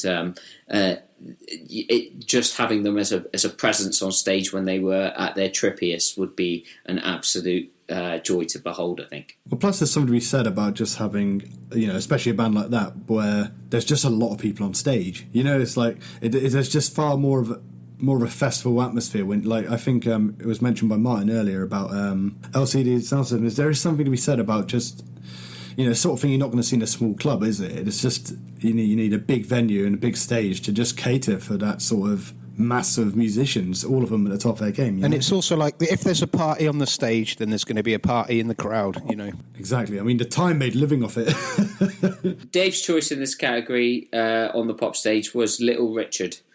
So recently passed Little Richard, one of the biggest influences in pop music, had a lot of impact on people like Prince, and it was really a pioneer in flamboyant stage personas and just crazy image. The image of him performing at the piano, he's just one of the all-time greats. Good choice. Yep, I agree. Very influential. You can't knock that decision, can you? Yes, fair enough. I'm starting to think I should have made better choices now. I mean, we're going to all these old classic artists. I'm like, oh, maybe I should have done that. I mean, I got into Rick James recently. I'll get him on. Rick James is incredible, and I'm sure we will talk about Rick James at length one day. Next stage is we return to our dance stage. So, Al, is there anybody you would like to resurrect on the dance stage? I mean, I will admit, this is dance music in general is my least listened to genre. I mean, just to come up with 5 dance artists I would want to see in general would be tough. I don't know. Probably, if I'm resurrecting, it'd be probably Prodigy, wouldn't it? Don't steal my pick, you bastard! Hey, you can share picks. I've got to share picks because if I was going to resurrect someone, it'd be Prodigy.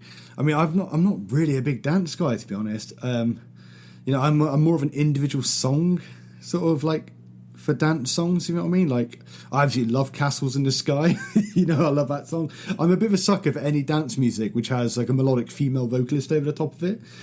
I think on previous podcasts we've mentioned it as Zumba sort of music. If you're doing a Zumba class, I like that. I like that sort of dance music. You're like a cascader diehard. Yeah, I'm into that. I'm into that kind of sort of late 90s, early 2000s, just Kevin and Perry Go Large era of dance music.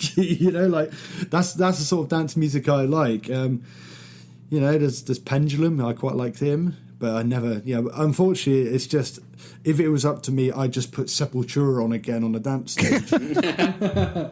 And if anyone argued, I'd just say, look, no, it's fine. They're using electronic instruments, so it counts. Shut up. You'd piss in their cider. So if Al has gone with towards the Prodigy there, Tom, why don't we discuss them? So the Prodigy are great. So obviously, this is the moment we wish we had Dave, because Dave is a big fan and talks about how the 2 vocalists who appeared on Firestarter and Breathe were initially just dancers to hype up the crowd, and then they got into doing the vocals. And I mean, the Prodigy just made some seminal albums, is it The Fat of the Land? But they did a lot of different things, because they did Firestarter, and then they did tracks that were on Chilled Ibiza compilations. They just mix it up really well, and I think they've got enough of a back catalogue that if they were to play at a festival, they'd be able to get... Well, they have proved many times that they have enough of a back catalogue to get a crowd going. They're a crossover artist as well. Yeah. Well, they crossed over because, I mean, the rock crowd, the metal crowd, the pop crowd, and the dance crowd all got into Firestarter, which actually I didn't love. I much preferred Breathe, Exhale, or whatever it's called. Breathe. I think Breathe is one of my favourite singles of all time, because Firestarter really captured a moment in time, the zeitgeist of pop culture at the time, and became number 1 off the back of that. Now, it's very rare for a band to be able to follow that up with another number 1 single when they're very much in the counterculture, and Breathe to come out and then get a second number 1 with a track that's possibly better, I think. I much prefer it. It's just a sublime move, and I think it just really cemented them as one of the great all-time singles acts from the dance scene in the 90s. Even their first album, Prodigy Experience, which is basically a rave album, is fantastic. It's really good. Charlie, man. You can remember Charlie with the... Yeah. Charlie says... one of my favourite albums of theirs was the Always Outnumbered, Always Outgunned, which was a lot more electro. Oh, yeah. Went way more electro. But Liam Howlett has got an amazing taste in music. He did a a mixed album called Dirt Chamber Sessions, and it goes from like some crazy like 90s dance track into a Jane's Addiction song, and then into a Curtis Mayfield song. It's just so eclectic, such a great mix. He really knows his music. He isn't just a dance guy. He loves everything. Martyn, who are you bringing back for the dance stage? Do you remember who I chose? Been a couple of weeks. You didn't tell me. Right. It's going to be left field then. Man, it's just two guys behind a desk. You had them as your wild Oh, card. fuck it. They're my resurrection as well. Because I was incoherent when I gave my reasons, well, they're a wild card. Again, I think they're overlooked. I think everyone talks about The Prodigy. They talk about Chemical Brothers, talk about Orbital. They're big acts. I think Left Field are just as big in their own way. I don't think you can really underestimate the impact of a track like Open Up, which came out in 91, 92. Had John Lydon on the vocals. It blew up. I mean, it was played like daytime radio all day on Radio 1, and it's just fantastic. It's a banger. They go from really hard-hitting house to quite ambient stuff to almost Massive Attack like dub electro. So they've got quite a range, as well as the fact that you can just imagine them, in that whole cliched dance act on stage, two guys silhouetted against a massive light show, and their beats. One of the stories about them that I really like is apparently they played a gig in London in some like old buildings, well, warehouse or something, and the bass was so deep that it actually created a weakness in the foundations, and they had to demolish the building because they actually wrecked it. Oh, they that's destroyed got to be a myth. No, man, it's not. Look it up. I'm paraphrasing exactly what happened, but apparently they made the building unsafe with the bass sound. So yeah, look it up, man. That's crazy. It's all there. I will look yeah, at I mean that. that's quite a feat. But yeah, it's their bass sound is what they were known for, and you're just an incredible band. Only 3 albums as well, which is a shame. My pick for this stage is a similarly chaotic electronic act, the KLF. Oh yes. But technically, they're still going because there's been some movement from the camp. They're starting to write novels, I believe. So that's an interesting development in their career. So technically, they're still active, but they won't be in the guise that they were in the early 90s with Bill Drummond, Jimmy Cauty. They were very in-your-face live performers. I mean, you had the Extreme Noise collaboration with where they fired blanks into the audience, and they got in a lot of trouble for that. They actually won a Brit Award in '92, which they buried near Stonehenge as well. So they were very anti-establishment in everything they stood for. So I don't think by the nature of forcing them to reunite on stage, we'd probably get the best out of them. But I definitely think that they'd be an interesting act if you could capture what they were all about in that time period, late 80s, early 90s. And they did have some big hits as well. So yeah, that's who I'd pick on this stage. They once also dumped a dead sheep on the steps of their record label, and also I think it was might have been during the Brits where they threw buckets of pig's blood over the audience. It might have been a gig or something like that. But yeah, they were pretty anti-establishment. I mean, they've done loads of art projects over the years, loads, both individually and both of them together. But they did this thing with Banksy, which is where it was called, I can't remember what it's called now, but it was all about this dystopian reality that we're living in and all the rest of it, which is really good to look up. I mean, they're interesting to look at as just as an art project, because that's what they were. They weren't just an act, a musical act. They were bigger than that. Dave's choice in this category was the Happy Mondays. Oh, yes. Again, an artist that's iconic. In the Manchester scene of the late 80s, early 90s with the Hacienda days and all that, which I'm not an expert on, so I'm not going to stand in for Dave and wax lyrical about the Happy Mondays. I've got Kinky Afro and the album that was associated with, which I can't quite remember the name of, but I mean they're certainly an interesting act, and they did bring a party vibe. Sean Ryder has gone on to make countless collaborations in dance music and in other genres as well. And you need Bez at a festival. I highly recommend their albums G-Man, Squirrel and G-Man, and Bummed, and Pills and Thrills and Bellyaches. The track Step On... Pills and Thrills and Bellyaches, that's the one. The whole album's fantastic. It's just a total Summer of Love album. It's a wonderful album. And the two albums preceding that, they're great. The two albums preceding that are quite scratchy and quite like lo-fi, but real. It's almost like imagine if Joy Division were happy. It's kind of like what they sound like.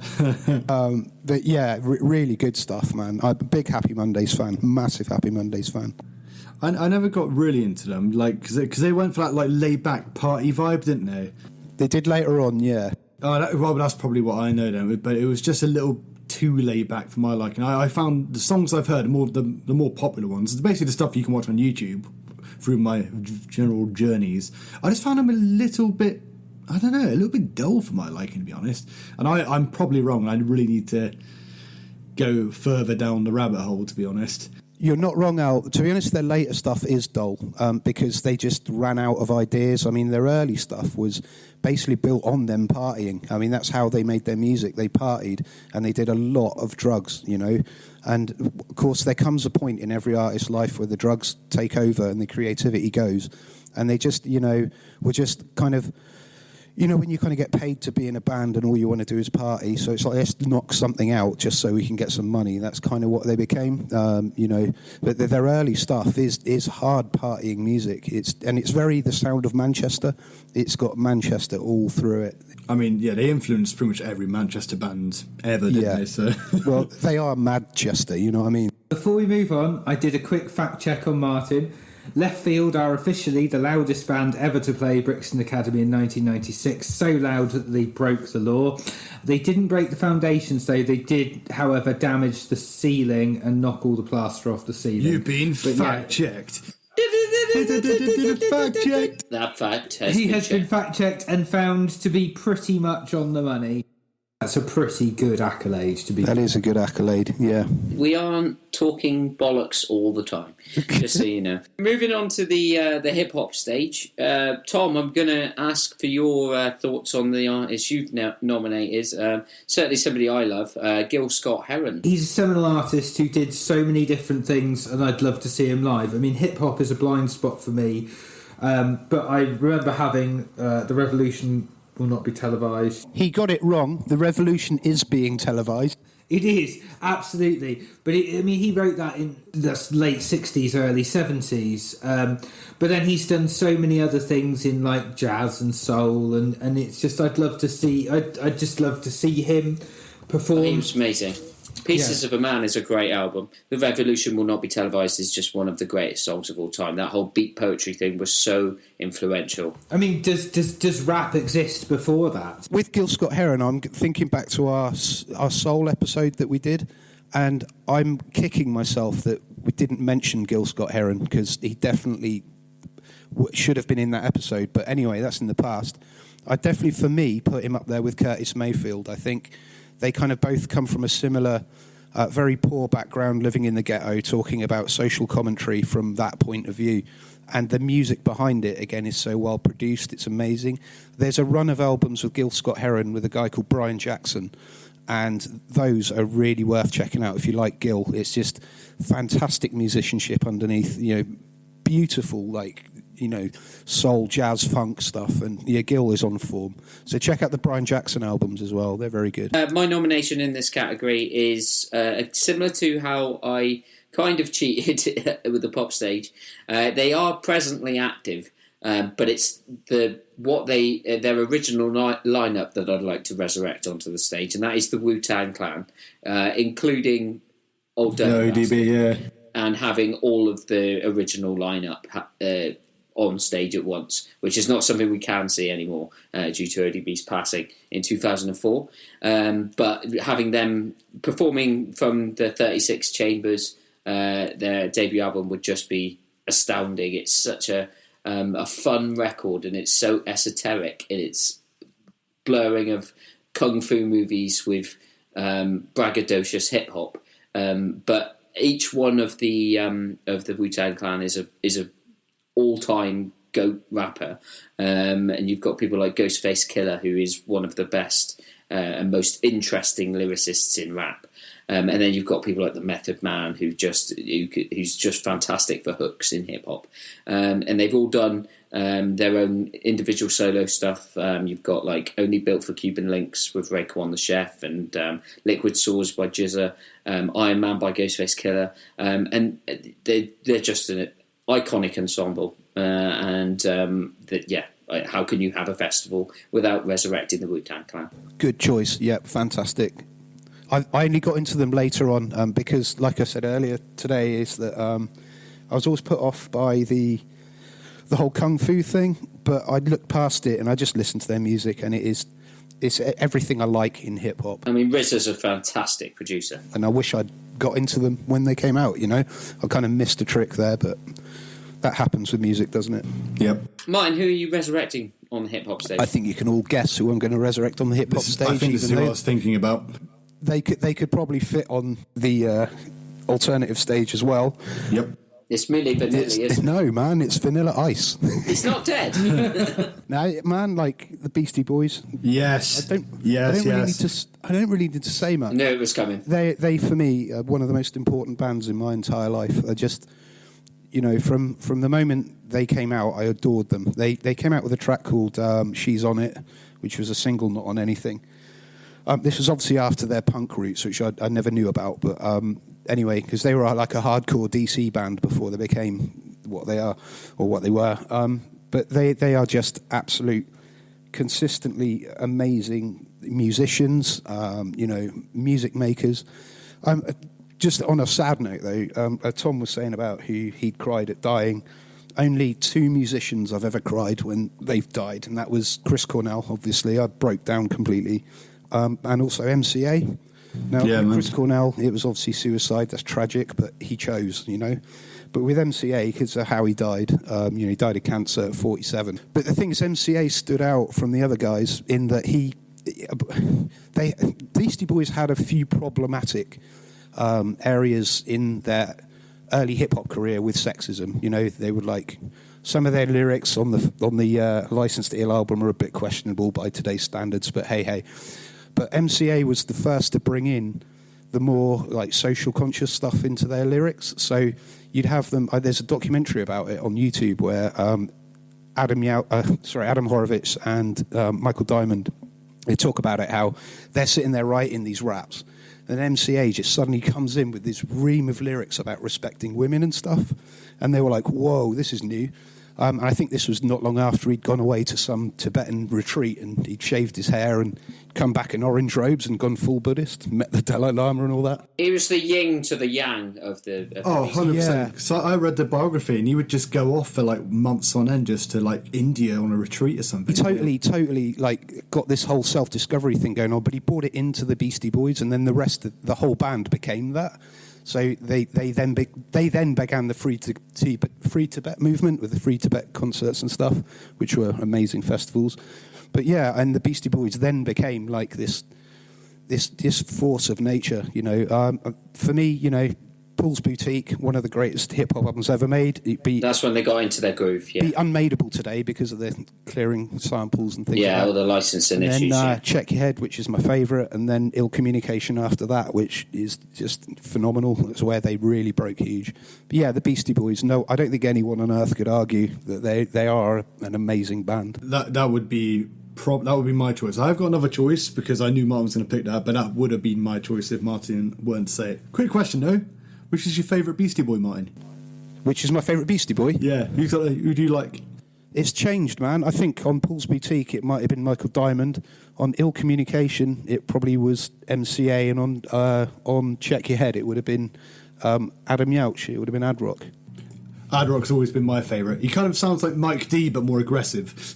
Yeah, he's cool as fuck, man. He's a dude, and they have so much fun. I mean, my dream band would be in a band where you grew up together as mates, and you all just hung out playing basketball and skating, and in your spare time just play music. And they had that thing going on. They'd been mates all their life, and they built their own studio with a basketball court, and they had all their instruments, playing live instruments, spinning records. That's the dream, isn't it? You know what I mean? I mean, they were so good. I love Beastie Boys. Love them. Al, who was your pick for Resurrection on this stage? It's actually NWA. Oh, good shout. Because I mean, if you could have NWA's original lineup, that'd be amazing, wouldn't it? I mean, Yes, it get would. Eazy-E back, that'd be great. I will admit, I thought of it about 15 minutes ago, but I thought I'm actually quite surprised no one said it already. I think, having Ice Cube, Dre, Ren, I just think it'd be one of those. I mean, I envy people who did see them live, because it'd be one of those ones, a bit like Public Enemy and all that stuff, like where just to see it in the time when it was around, when there was police violence, when it was the the political backlash of it, sort of Black Lives Matters, but 20 years ago, 30 years ago, you know what I mean? I would have loved to have seen him live. Like, apparently Eazy was terrible at rapping, so I would have liked to struggle through life as well. That'd have been good. But yeah, just to see them, I think, to see Fuck the Police live, it'd be amazing, wouldn't it? That's a great choice. And I've got to say, Ice Cube is one of my favourite rappers of all time. I think he's done some great solo stuff. He's amazing. And his work in NWA stands out because it was different from the others. Where, like, the likes of MC Ren and Eazy-E especially were doing a lot of sex raps and stuff and the gangster stuff and all that. Ice Cube was the one that was doing a lot more of the Black Lives Matter and a lot more of the...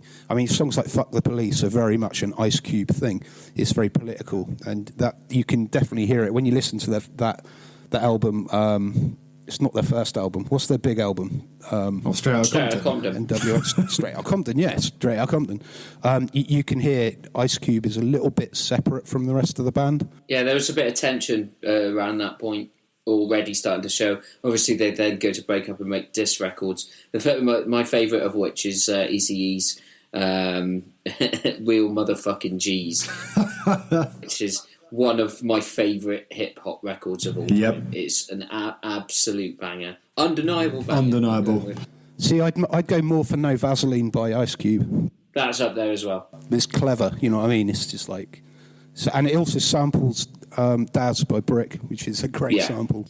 Dave's choice in this category was Notorious B.I.G. I have to say, of the famous Biggie versus Tupac war that seems to be ongoing forever, I'm always on the side of Notorious B.I.G. and I do think his back catalogue is one of the greatest in hip-hop. I sense Tom disagrees. So Tom. Yeah, sorry, Tupac all the way. Yeah, Tupac all the way. Also, Tupac was a member of Digital Underground, so extra kudos for Tupac. Oh yeah, don't get me wrong. Tupac was not a shabby presence in hip hop. California Love is one of the all-time greats. I think Tupac wins for me purely because Tupac had just quite frankly just had more songs. So he's got a lot of songs which are worse, but he's got a few that are better. If you know what I mean? like my favourite Tupac song is easily the one they released when he died, was like Changes. Like, for me, that's probably my favourite rap song of all time. Like, I think that the lyrics for that is just flawless. I mean, about just growing up in poverty as a black man in America. It's just brilliant, absolutely amazing song. We'll move on to the final stage on day 2, which is our other miscellaneous It's Not For Me stage. And on this, we will be going over, again, some not necessarily musical acts. In fact, Tom, your resurrection is a comedian. Absolutely, but a comedian who is well used to opening for music. Well, your comedian is also apparently inspired by Dave's choice, so we'll get that out of the way, because I don't know. So he's not. So Dave was talking about comedians opening for musicians, and my particular pick notoriously opened for Tool on one of their tours. I chose Bill Hicks because Bill Hicks was a fucking visionary. He's a very interesting comedian who is... Martyn needs to get back here for this, because Bill Hicks... Yeah, I chose Bill Hicks.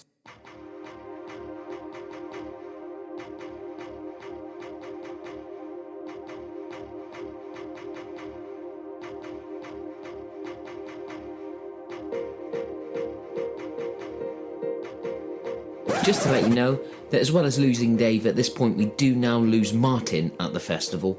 So we will continue with the conversation and get by that issue. So I do apologise. This is why the podcast is late. We are going to talk a little bit about Christmas songs, but hey ho, I figured you're still pissed, so what the hell, you can still give them a listen, or just stick them in next year's later base and download them this time next year. We'll get back into the conversation. Let's see what Al thinks of Bill Hicks. I'm actually a bit of a hater on Bill Hicks personally. Like, Really? yeah, but as a comedian, I don't think he's very good. If anything, he's closer to a political activist or something, isn't he? Or like a social. Yeah, Like, he is. But for me, that's not comedy. If you actually sit down and watch a Bill Hicks like stand-up special from start to finish, you'll find he's not as funny as like his legend, lends him to be. Oh, I don't love him because he's funny. I love him because he's right. He just strikes me as a worse George Carlin. So what's interesting about Bill Hicks is, so I knew about Bill Hicks and I'd seen some of his stand-up, and my brother lent me a copy of a book. It's a combination of articles that he wrote, little autobiographical bits, and like transcripts of his stand-up. And Bill Hicks is almost funnier when he's written down than when he delivers it. I thoroughly recommend reading it. I can't remember the name of the book, and it's upstairs, so I can't find it. But yeah, Dave nominated Lenny Bruce for this category. I don't know too much about Lenny Bruce, so I'm not gonna go into any detail on that without knowing anything about the subject at hand. I'm sure when we find Dave, we will get him to let you know why he's. He is an absolute legend of comedy. I mean, me personally, I don't know too much about him either, but I do listen to a lot of podcasts with comedians who talk about comedy, and he comes up like every 10 minutes. He's like, he'd be on the Mount Rushmore of comedians. So I think there's a reason why Dave would have put him there. But like you, I haven't really listened to much. Al, who are you bringing back to the stage? Oh God, who would I bring back? I don't know. Cilla Black. Why not? No. She is not playing the festival. No, Cilla Black is one of the worst people in history. I would love to see a festival version of a Blind Date. oh, you don't want to hear her sing. You just want. I just want to watch Blind Date again. I may tolerate like live screenings of an episode of Blind Date, but I'm not having Cilla Black. We'll watch Blind Date whilst hammered, and they'll be going, "Oh, I'm feeling number 3." We're like, "Nah, fuck off, number 2. Fuck off, number 2." I reckon he can main stage that. Bring back Cilla Black from the dead and do Blind Date. They could do that main stage last show on. People will be hammered and bloody love it. Final answer. Following an episode of Blind Date with this, which is going to be a very different tone. But I'm going to go with Resurrecting Prince on the other stage for an after party jam. Yeah, get the drink out of the way. I'm really surprised that you chose Prince for this stage and not the pop stage. Oh, that's true. Yeah. Oh no, because I want like circa 2003 news era Prince with like just 18-minute jams. I just want a jazz Prince after show party set to round off the weekend. That's all I can tolerate right now. I'm exhausted, so all I want is my comfort zone. Just Prince noodling away on the guitar and playing extended versions of his hits. Now I'm not going to talk about Prince very much because we're going to be doing a Prince special, so I'm not going to go on to Prince too much. How many I had to drinks bring is him up. that? He had to be. It's quite a lot. Well, it is Christmas, and I think we're going to round off this evening's discussion by leaving you for 2020 by talking about the best and worst Christmas songs we can think of for 10 minutes. Because we've got Christmas to celebrate, so we're going to end this conversation as a little bit of a bonus piece for you all.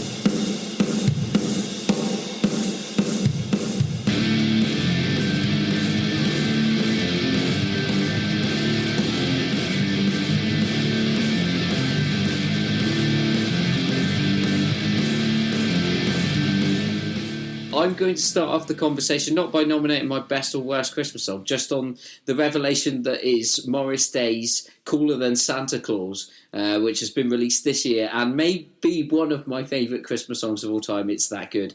I did like it. I had to start off the conversation by saying it's out there. Please go and listen to it. It's amazing. Morris Day, the antagonist of Purple Rain in all his glory, still living up to the same character that he always was.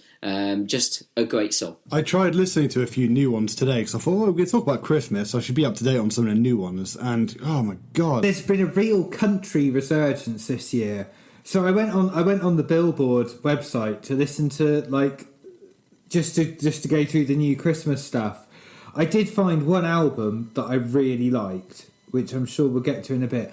But for some reason this year, they've decided that all we're going to have for Christmas songs is country ballads. Oh, they're not the ones I listen to. Kelly Clarkson's done one, and it's all slow country depressing ballads. I mean, I know we've had COVID, but in all seriousness, if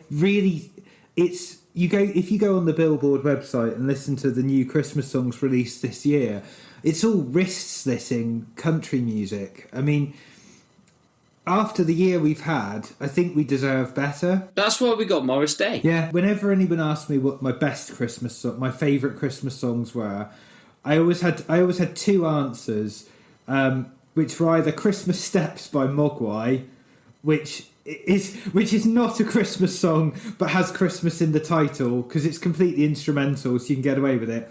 Or She Came Home for Christmas by Mew, the Danish band, which is, again, a beautiful ballad song, but not the only time Christmas appears in it at all is at the very end.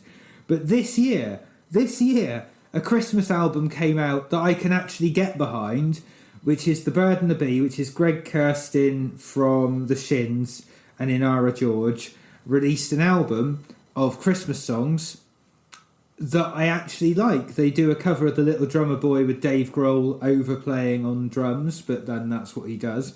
But it's fab. And it narrowly beats my second favourite serious Christmas album choice, which is the Canadian indie scene in the early 2000s was brilliant because you had Arcade Fire and Stars and Broken Social Scene.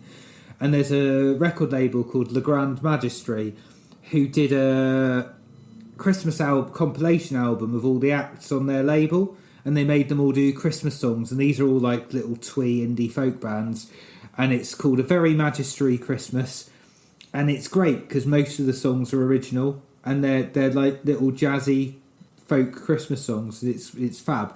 But no, The Bird and the Bee came out this year and it is my favourite Christmas album. There are plenty of good Christmas albums out there. I mentioned Billy Idol's Christmas album, but it's not good.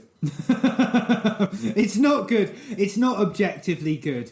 It's a nostalgia trip. It's in the spirit of Christmas, though. In terms of good, it's difficult because it is such a sometimes rather saccharine subject to try and write seriously about. But there have been some attempts which I'll get onto. But in terms of good Christmas albums, James Brown's Funky Christmas is a great record. And Bootsy Collins did one called Christmas is Forever. Now, Bootsy Collins doing Jingle Bells is with a Z, obviously, is just amazing. Listen to it every year. Bootsy Collins' Christmas is Forever, that's all you need. It's good for a Christmas album, but that doesn't make it objectively a good album. No, but I only listen to it at this time of year, so I'm always in the mood for it. I don't think I've ever listened to just a Christmas album other than a compilation my mum sticks on the tape player whilst we're eating Christmas dinner just for a bit of atmosphere. I don't think I've...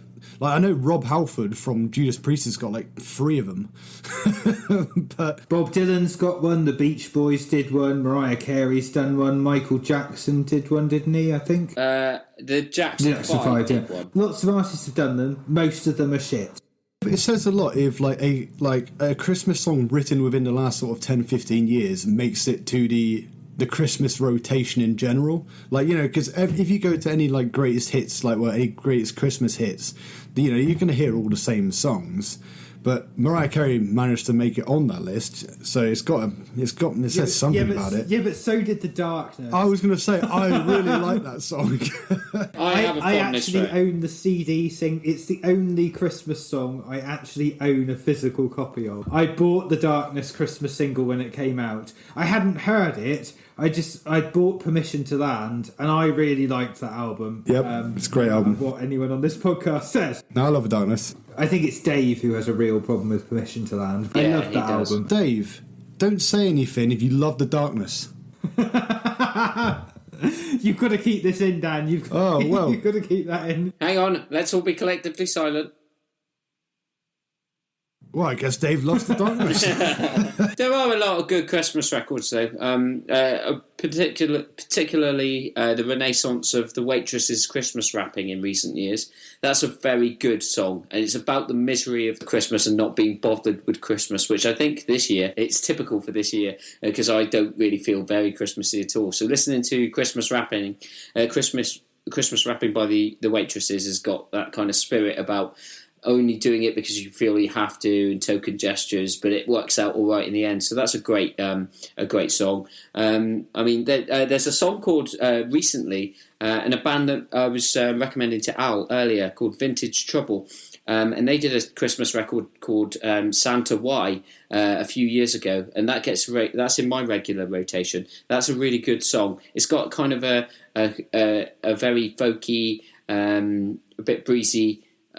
Some good harmonies on it, and it's just a good song that happens to be set at Christmas. Some of those songs that are set at Christmas can really become special because of that. And my main pick for my favourite Christmas song is "Last Christmas" by. Oh no! Oh, that's a good one. No! I mean, most Christmas songs it's going to have that nostalgia.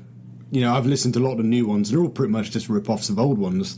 Meghan Trainor's covered Last Christmas. I don't understand what the appeal of Meghan Trainor is anyway. I thought she was only famous because of auto-tune anyway. Well, Last Christmas, interestingly, Last Christmas was originally called Last Easter, and then somebody had the idea of turning it into a Christmas hit for George Michael. And the reason why I did want to mention that, because I have only briefly mentioned George Michael on a previous episode, on the Soul episode, and there is a poignancy of that song being so relevant at Christmas when he died on Christmas Day 2016, and that song has really got a resurgence in the resonance that it has with me since then. I've always appreciated it as a great pop song. The melody is gorgeous. His voice is out of this world on that song. I mean, 1984 George Michael could outsing Stevie Wonder at that point in his career, as far as I'm concerned. And George Michael doesn't get enough recognition as one of the all-time great songwriters. And I think Last Christmas is a song that stands up not just because it's ubiquitous, because all Christmas songs are, but because it's actually an excellently constructed pop song. Much in the same way that I think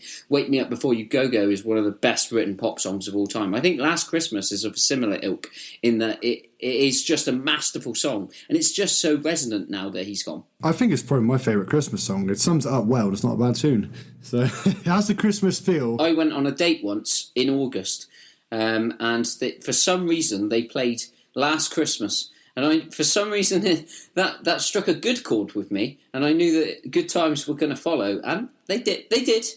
So maybe Last Christmas, out of season, is some sort of aphrodisiac. So does that mean we can decide that the best Christmas song, according to all of us on the podcast, is George Michael, Last Christmas? I won't be standing for that.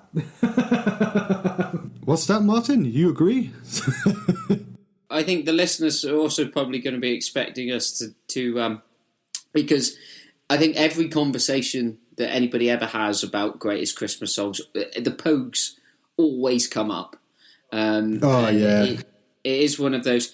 Now, I think what I wanted to address, because of recent news, and it's not news, and that I've tried to get that as my catchphrase for such a long time. It's not news. It's not news that they are censoring the lyrics to the Pogues fairy tale. They've done it every year. It's been done since 1992. So I just wanted to quickly say, if you're in some sort of rage because they've taken some lyrics that now, in the context of discussions in 2020, is perhaps a bit more problematic than it was when it was produced, then it's been done so many times before, and if you really have a problem with it, just listen to the original version like I did. They're not doing anything to the art itself. They're just maybe making us more responsible as listeners, and I don't have a problem with that. So it's not news. Stop getting angry about it. The song still exists. Go listen to it. That album is fantastic. Fiesta is the better song from that album, If I Should Fall From Grace With God. But yeah, stop getting angry about things that aren't really news. Nobody is actually offended by the lyrics from Fairy Tale of New York, right? It's just the BBC doing what they're contractually obliged to. Stop calling young people snowflakes. They're far more accepting and non-judgmental than you are.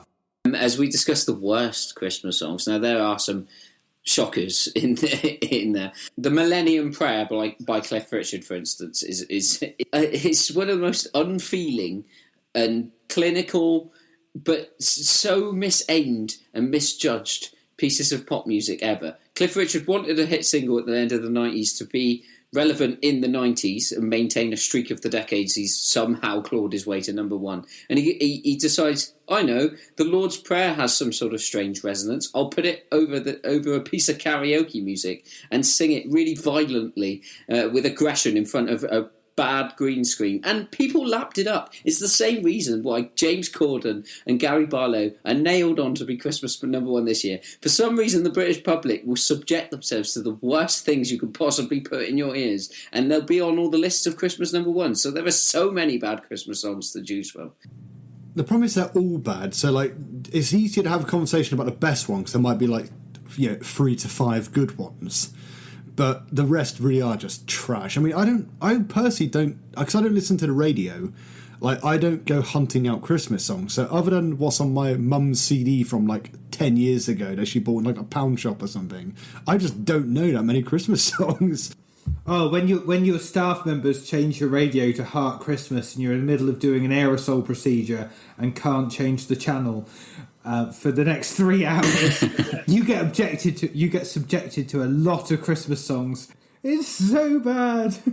I'm there doing a root canal on a patient that's going to take 3 hours, and I can't touch the radio because that would require me to change my gloves, and I can't take new gloves out of the box because the box is closed over, and if I turn it over, we have to throw the box away, which all goes to landfill, and then seals die. If they put it on Heart Christmas, I'm stuck with Heart Christmas all day. On the plus side, Chris Rea might actually be home by the time you finished your procedure. He might, but I don't want him to be, because he might carry on singing. I have a theory that Driving Home for Christmas is the worst song to try to have sex to. Yeah. Take the literal sense of driving home and apply that to the context of the bedroom, and you are not in for a good time. Marvin Gaye, that's a cover that talk about resurrecting acts from the past. Now, what I would most like to see in terms of Christmas songs is resurrect Marvin Gaye and have him do a cover of Driving Home for Christmas in the style of Let's Get It On. Now we're talking. Now we're talking for Christmas songs. That's what I want to hear. But there are some really bad Christmas songs. Let's get back on topic. Anything with Paul McCartney's name on it. That was the one for me. Paul McCartney's Wonderful Christmas Time is one of the most appalling pieces of pop guff that I've ever heard in my life. It's like he got drunk. It's like we've approached this podcast with the let's just talk about Christmas and see what comes out approach. Paul McCartney took his synthesizer and went, let's put Christmas settings on and see what comes out, and enslave the British public to the sounds of what I'm going to produce for the next 30 years. Paul McCartney's not getting a good rep with the Cacophony Sessions. Yeah, we're talking about shit Christmas songs. There are a lot, but Paul McCartney's is the one that I always go back to. But I think from about 2003, we've had a slew of really bad Christmas singles that usually nothing to do with Christmas. There was that JCB song that I think started it all off, Nizlopi. Oh, see, I quite like that. I really didn't like that song, and it since then it's been diminishing returns, and then X Factor got involved. Nizlopi or however you say it, they're quite a cute, charming indie folk band. You know, there's nothing wrong with that. Yeah, that's not really my style of music. It's not offensive by any means. I just didn't like the song. It never struck a chord with me.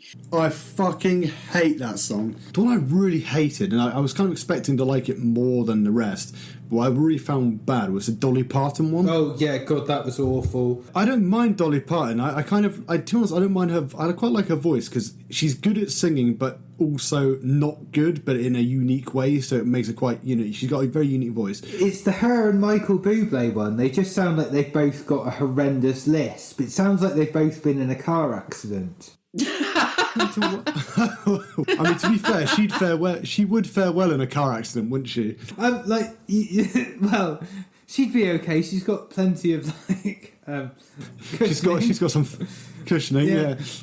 But no, she's had so much work done, you wouldn't notice if her face has been in a car crash. Say what you like about Dolly Parton, though. One fact that I did learn recently is that Dolly Parton actually wrote "I Will Always Love You" and "Jolene" on the same day. Now that's impressive. Don't get me wrong, right? Dolly Parton is an amazing songwriter, an amazing musician, or was. I think she's past her best, and this Christmas album she released, I listened to the duet with Michael Bublé, and the lisping going on between the two of them, because the amount of dermal filler and orthodontics they've had done is painful to listen to be fair. Michael Bublé doesn't even sound like Michael Bublé anymore. He's had some work. Oh, so I might quite like him then. I just don't like the fact that we're subjected to his music at this time of year when he's not that good. Well, the one I listened to is just it was Dolly Parton with Miley Cyrus. It's Christmas Is. It's kind of bad. Like, Dolly Parton, to be fair, she doesn't sing particularly well on it, but at least it's unique enough for me to be like, okay, it sounds like it different to most other Christmas songs I've heard. But because Miley Cyrus is in it, apparently I found out today that she's actually her goddaughter. Yes. Which I had no idea about. But it's almost like Dolly Parton did her track, and then they kind of put Miley Cyrus over the top by doing, it's almost like reaction singing. You know when you like Christina Aguilera, she'd be like, oh. It's kind of like they got Dolly Parton to do a track and then thought, right, Miley, can you just put some stuff in of you being okay at singing? But it's so obviously recorded on a different day in a different studio, and it's just fucking awful. It's a really bad song. Another bad Christmas song, and we've given this band a bit of a kicking several times already, so I thought I'd add another one potentially to the mix. Thank God It's Christmas by Queen is one of the most uninspiring. It sounds like Queen doing a knockoff of Queen at Christmas because they had to. And 80s Queen, I'm a bit mixed on anyway. And I think it's one of the poorest singles that's been released as a Christmas song. They've never been above cashing in, have they? No, exactly. It exemplifies Queen for me. I mean, there was that whole thing about them doing the gig in South Africa. Was it Sun City?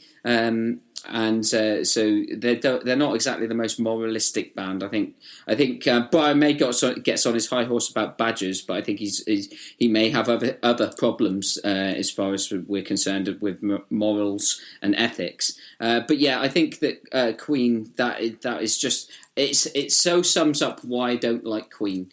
Because it was it's a very much an arbitrary Queen song that feels so tacked on us out of contractual obligation that it loses anything that could have possibly been good. But they weren't contributing that much to the songs that they did love in the first place at that point. Hang on, I'm just sorry. What, Dan, are you finally agreeing with me that Queen suck? So I don't think Queen suck. I think that they were a very good singles band and had a lot of great singles. And I really like them up until and including Night of the Opera. I think Queen 2 in particular is a really good song, a really good album. And they've got a lot of early stuff like Killer Queen are mega singles. But throughout the 80s, I thought it was diminishing returns. I mean, even Under Pressure with David Bowie is kind of the point where after that, there's not really a lot that I don't like, apart from songs that I think are maybe ironically good. And so, yeah, I don't think they were the greatest band, but I don't think they suck. Well, there's no point going back into this because you've told us in detail why you don't like them.